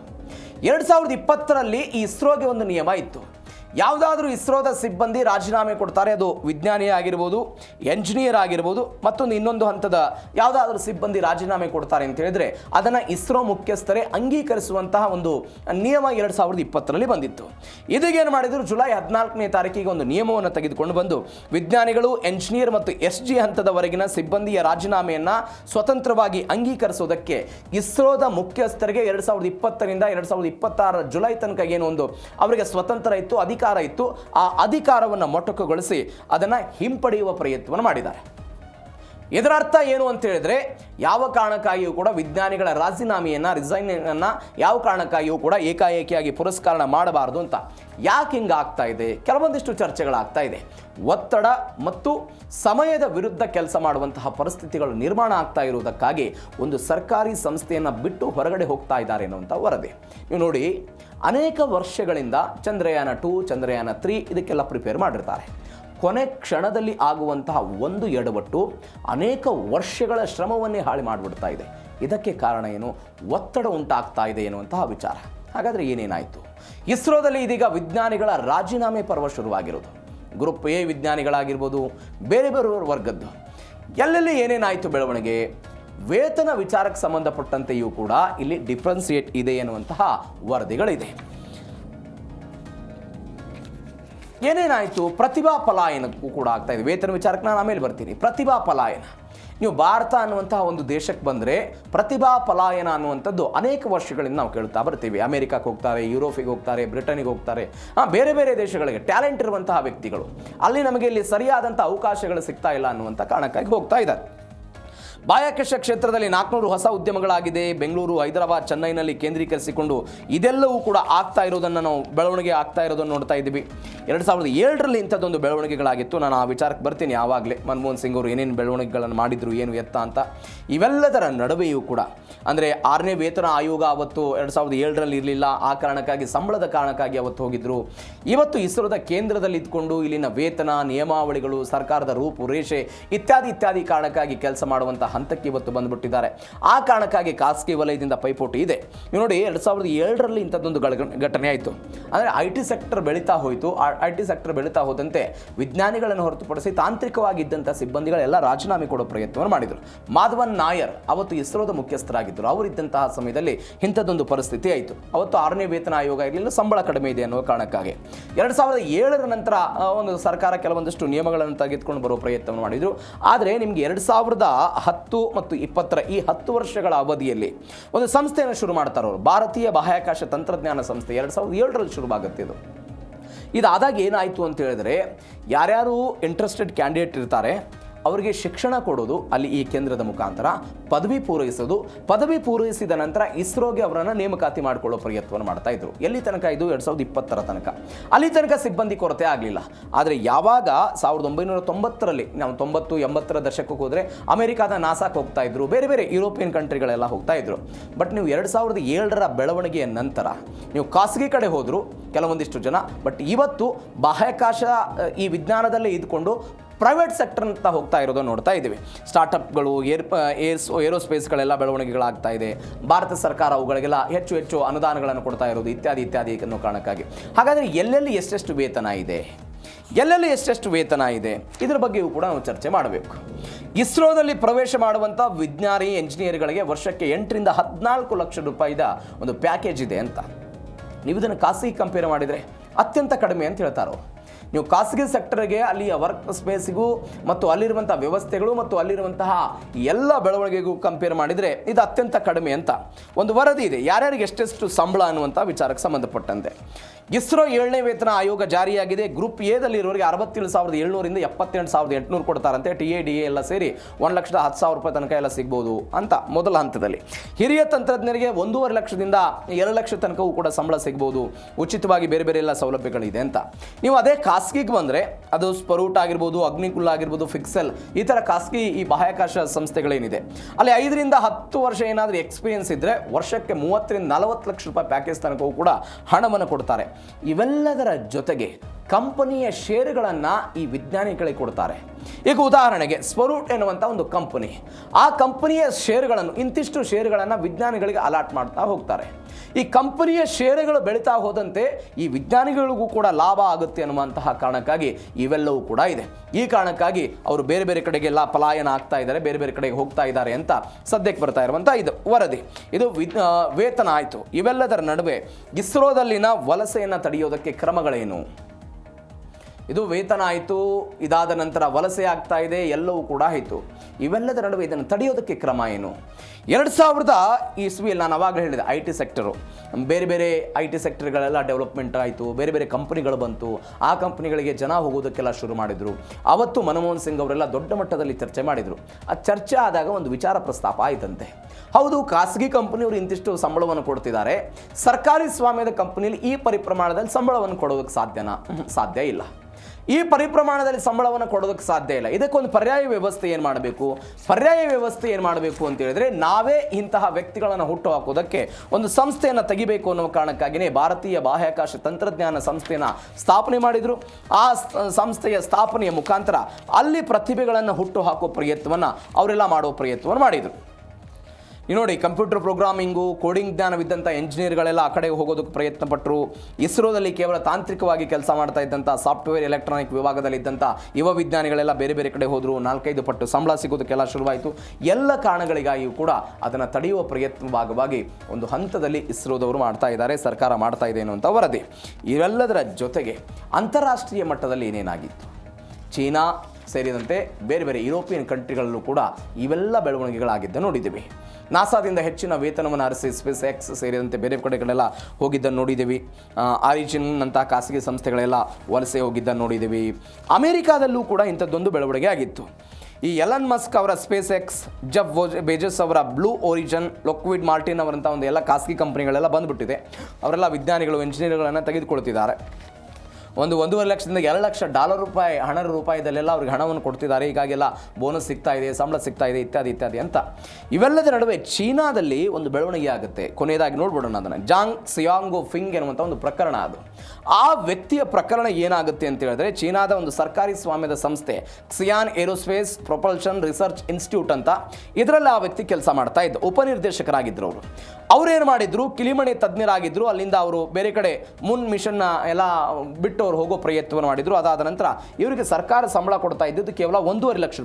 ಆದರೆ ಈ ವ್ಯಕ್ತಿ ಹೊರಗಡೆ ಹೋದ ನಂತರ ಇವರಿಗೆ $1 ಕೋಟಿ ಹಣವನ್ನು ಕೊಡೋ ಪ್ರಯತ್ನವನ್ನು ಆ ಬೇರೆ ಬೇರೆ ಖಾಸಗಿ ಕಂಪನಿಗಳು ಕೊಡ್ತಾ ಇತ್ತು, ಇತ್ಯಾದಿ ಇತ್ಯಾದಿ ಅಂತ. ಹೀಗಾಗಿ ಅದನ್ನು ಬಿಟ್ಟು ಹೋಗೋ ಪ್ರಯತ್ನವನ್ನು ಅವರು ಮಾಡಿದರು, ಇತ್ಯಾದಿ ಇತ್ಯಾದಿ ಅಂತ. ಅಂದರೆ ಭಾರತ ಮಾತ್ರವಲ್ಲ, ಈ ಸಮಸ್ಯೆಯನ್ನು ಜಗತ್ತಿನ ಬೇರೆ ಬೇರೆ ದೇಶಗಳು ಕೂಡ ಅನುಭವಿಸಿದ್ದು ನೋಡ್ತಾ ಇದ್ದೀವಿ. ಇವೆಲ್ಲದರ ನಡುವೆ ಜೀ ಕನ್ನಡ ನ್ಯೂಸ್ DNA ಕೊನೆಯ ಸುದ್ದಿ ಕ್ರಿಕೆಟ್ಗೆ ಸಂಬಂಧಪಟ್ಟಂಥ ಸುದ್ದಿ. ಕ್ರಿಕೆಟ್ನಲ್ಲಿ ಯುವ ಆಟಗಾರರ ಹವಾ ಜೋರಾಗ್ತಾ ಇರೋದನ್ನು ನೋಡ್ತಾ ಇದ್ದೀವಿ. ಇತ್ತೀಚೆಗಷ್ಟೇ ಒಂದು ಸರಣಿಯಲ್ಲಿ ನಾವು ಗೆದ್ದಿದ್ದನ್ನು ನೋಡಿದ್ವಿ. ICC ODI ರ್ಯಾಂಕಿಂಗ್ನಲ್ಲಿ ಟೀಮ್ ಇಂಡಿಯಾದ ಸ್ಟಾರ್ ಶುಭಮ್ ಗಿಲ್ ಮತ್ತೆ ನಂಬರ್ 1 ಸ್ಥಾನಕ್ಕೆ ಏರಿರುವಂಥ ವಿಚಾರ. ಹೆಂಗೆ ನಂಬರ್ 1ಗೆ ಏರಿದ್ರು, ಏನೇನಾಯಿತು, ಡೀಟೇಲ್ಸ್ ನೋಡೋಣ. ಕ್ರಿಕೆಟ್ ಜಗತ್ನಲ್ಲಿ ಬ್ಲೂ ಬಾಯ್ಸ್ ಆರ್ಭಟ ಜೋರಾಗಿರೋದು. ODI ರ್ಯಾಂಕಿಂಗ್ನಲ್ಲಿ ಇದೀಗ ಶುಭ್ಮನ್ ಗಿಲ್ ನಂಬರ್ 1 ಸ್ಥಾನಕ್ಕೆ ಏರಿಕೆ ಆಗಿದ್ದಾರೆ. ವಿರಾಟ್ ಕೊಹ್ಲಿ 3ನೇ ಸ್ಥಾನ, ರೋಹಿತ್ ಶರ್ಮಾಗೆ 4ನೇ ಸ್ಥಾನ. ಶುಭ್ಮನ್ ಗಿಲ್ಗೆ ಇತ್ತೀಚಿನ ರ್ಯಾಂಕಿಂಗ್ನಲ್ಲಿ 801 ರೇಟಿಂಗ್ ಪಾಯಿಂಟ್ ಸಿಕ್ಕಿದೆ.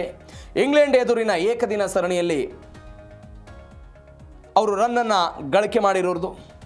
3ನೇ ಬಾರಿಗೆ ICC ಏಕದಿನ ಶ್ರೇಯಾಂಕದಲ್ಲಿ ನಂಬರ್ 1 ಸ್ಥಾನಕ್ಕೆ ಗಿಲ್ ಅವರು ಏರಿದ್ದಾರೆ. ನ್ಯೂಜಿಲೆಂಡ್ ಬ್ಯಾಟರ್ ಡೆರಲ್ ಮಿಚೆಲ್ ಅವರನ್ನು ಶುಭಮನ್ ಗಿಲ್ ಎಲ್ಲ ಇದೀಗ ಅವರು ಹಿಂದಿಕ್ಕಿದ್ದಾರೆ.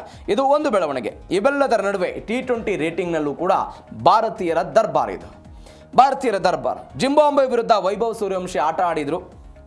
ಜಿಂಬಾಬ್ವೆ ಎದುರಿನ T20 ಸರಣಿಯಲ್ಲಿ 151 ರನ್ ಗಳಿಕೆಯನ್ನು ಮಾಡಿದರು. 230 ಸ್ಥಾನವನ್ನು ಜಿಗಿತ ಕಂಡು ಇದೀಗ 48ನೇ ಸ್ಥಾನಕ್ಕೆ ಲಗ್ಗೆ ಇಟ್ಟಿದ್ದಾರೆ.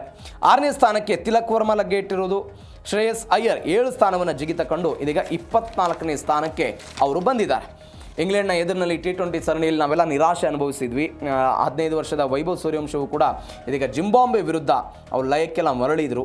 ಮೊದಲ ಪಂದ್ಯದಲ್ಲಿ 50, 3ನೇ T20 ಪಂದ್ಯದಲ್ಲಿ 81 ರನ್ನನ್ನು ಅವರು ಬಾರಿಸಿದ್ದ ನೋಡಿದ್ದೀವಿ. 230 ಸ್ಥಾನವನ್ನು ಜಿಗಿತಕೊಂಡು 48ನೇ ಸ್ಥಾನಕ್ಕೆಲ್ಲ ಬಂದಿದ್ದಾರೆ. ಜಿಂಬಾಬ್ವೆ ಎದುರಿನ 3 ಪಂದ್ಯಗಳ ಸರಣಿಯಲ್ಲಿ ಅದ್ಭುತ ಪ್ರದರ್ಶನವನ್ನು ತರುವುದಕ್ಕೆ ಸರಣಿ ಶ್ರೇಷ್ಠ ಪ್ರಶಸ್ತಿ ಅವರಿಗೆ ಸಿಕ್ಕಿದೆ. ಇದಾದ ನಂತರ ತಿಲಕ್ ವರ್ಮಾ 2 ಸ್ಥಾನವನ್ನು ಏರಿಕೆ ಕಂಡು 6ನೇ ಸ್ಥಾನಕ್ಕೆ ಬಂದಿರೋದು. ಶ್ರೇಯಸ್ ಅಯ್ಯರ್ 7 ಸ್ಥಾನವನ್ನು ಜಿಗಿದುಕೊಂಡು 24ನೇ ಸ್ಥಾನಕ್ಕೆ ಬಂದಿದ್ದಾರೆ. ಇವೆಲ್ಲದರ ನಡುವೆ ಸರಣಿ ಶ್ರೇಷ್ಠ ಪ್ರಶಸ್ತಿಗೆ ಸೂರ್ಯವಂಶಿ ಭಾಜನರಾಗಿರೋ ಘಟನೆ. T20 ಸರಣಿಯಲ್ಲಿ ವೈಭವ್ ಬ್ಯಾಟ್ನಿಂದ ರನ್ಗಳ ಹೊಳೆ ಸುರಿದಿದ್ದನ್ನು ನೋಡಿದ್ದೀವಿ. ಮೊದಲ ಪಂದ್ಯದಲ್ಲಿ 19 ಎಸೆತಗಳಲ್ಲಿ 50 ರನ್ ಬಂತು. 2ನೇ ಪಂದ್ಯದಲ್ಲಿ 9 ಎಸೆತಗಳಲ್ಲಿ 20 ರನ್ ಬಂತು. 3ನೇ ಪಂದ್ಯದಲ್ಲಿ 49 ಎಸೆತಗಳಲ್ಲಿ ಭರ್ಜರಿ 81 ರನ್ ಬಂತು. ಒಟ್ಟು 3 ಪಂದ್ಯಗಳಲ್ಲಿ 180 ಸ್ಟ್ರೈಕ್ ರೇಟ್ನಲ್ಲಿ 151 ರನ್ಗಳನ್ನು ಗಳಿಸಿದ್ದನ್ನು ನೋಡ್ತಾ ಇದ್ದೀವಿ. ಇದು ವೈಭವ್ ಸೂರ್ಯವಂಶಿ ಅವರ ಸರಣಿ ಶ್ರೇಷ್ಠ ಪ್ರಶಸ್ತಿಯ ಕತೆ. ಇವೆಲ್ಲದರ ನಡುವೆ 4 ದಿನದ ಸರಣಿಯಲ್ಲಿ ಭಾರೀ ಬಹುಮಾನ ಬಂದಿರೋದು. 4 ಸರಣಿಯಲ್ಲಿ 3ನೇ ದಿನದ ಪಂದ್ಯದಲ್ಲಿ ಪಂದ್ಯದ ಶ್ರೇಷ್ಠ ಪ್ರಶಸ್ತಿಗಾಗಿ $1,000 ಅಂದರೆ $83,500. ಸರಣಿ ಶ್ರೇಷ್ಠ ಪ್ರಶಸ್ತಿಗೆ $2,000 ಅಂದರೆ $1.67 ಲಕ್ಷ. T20 ಪಂದ್ಯಕ್ಕೆ BCCI ನೀಡುವಂಥ $3 ಲಕ್ಷ ಪಂದ್ಯದ ಶುಲ್ಕದಂತೆ $9 ಲಕ್ಷ ಸಿಕ್ಕಿದೆ. ಜಿಂಬಾಬ್ವೆಯ 4 ದಿನಗಳ ಪ್ರವಾಸದಿಂದ ಒಟ್ಟು $11,87,000 ಅಧಿಕ ಹಣವನ್ನು ವೈಭವ್ ಸೂರ್ಯವಂಶಿ ಇದೀಗ ಗಳಿಸಿರೋದು. ಅಂದರೆ ರಾಜಸ್ಥಾನ್ ರಾಯಲ್ಸ್ ಮುಖಾಂತರ IPLನಲ್ಲಿ ಅಬ್ಬರಿಸಿದ್ದಂಥ ವೈಭವ್ ಸೂರ್ಯವಂಶಿ ಇದೀಗ ಅಂತಾರಾಷ್ಟ್ರೀಯ ಮಟ್ಟದಲ್ಲೂ ಕೂಡ ಈ ಪರಿಪ್ರಮಾಣದ ಸದ್ದನ್ನು ಮಾಡಿ ದೊಡ್ಡ ಮೊತ್ತದ ಬಹುಮಾನವನ್ನು ತೆಗೆದುಕೊಂಡು ಬಂದಿದ್ದನ್ನು ನೋಡ್ತಾ ಇದ್ದೀವಿ. ಅಂದರೆ ಜಿಂಬಾಬ್ವೆಯ 4 ದಿನಗಳ ಪ್ರವಾಸಕ್ಕೆ 11,87,000ಕ್ಕೂ ಅಧಿಕ ಬಹುಮಾನವನ್ನು ಇದೀಗ ವೈಭವ್ ಸೂರ್ಯವಂಶಿ ತಮ್ಮದಾಗಿಸಿಕೊಂಡಿದ್ದಾರೆ. ಇದರೊಂದಿಗೆ ಇವತ್ತಿನ ಜಿ ಕನ್ನಡ ನ್ಯೂಸ್ DNA ಮುಗಿಸ್ತಾ ಇದ್ದೀನಿ. ನೋಡ್ತಾ ಇರಿ ಜಿ ಕನ್ನಡ ನ್ಯೂಸ್, ಸತ್ಯವೇ ಸುದ್ದಿಯ ಜೀವಾಳ.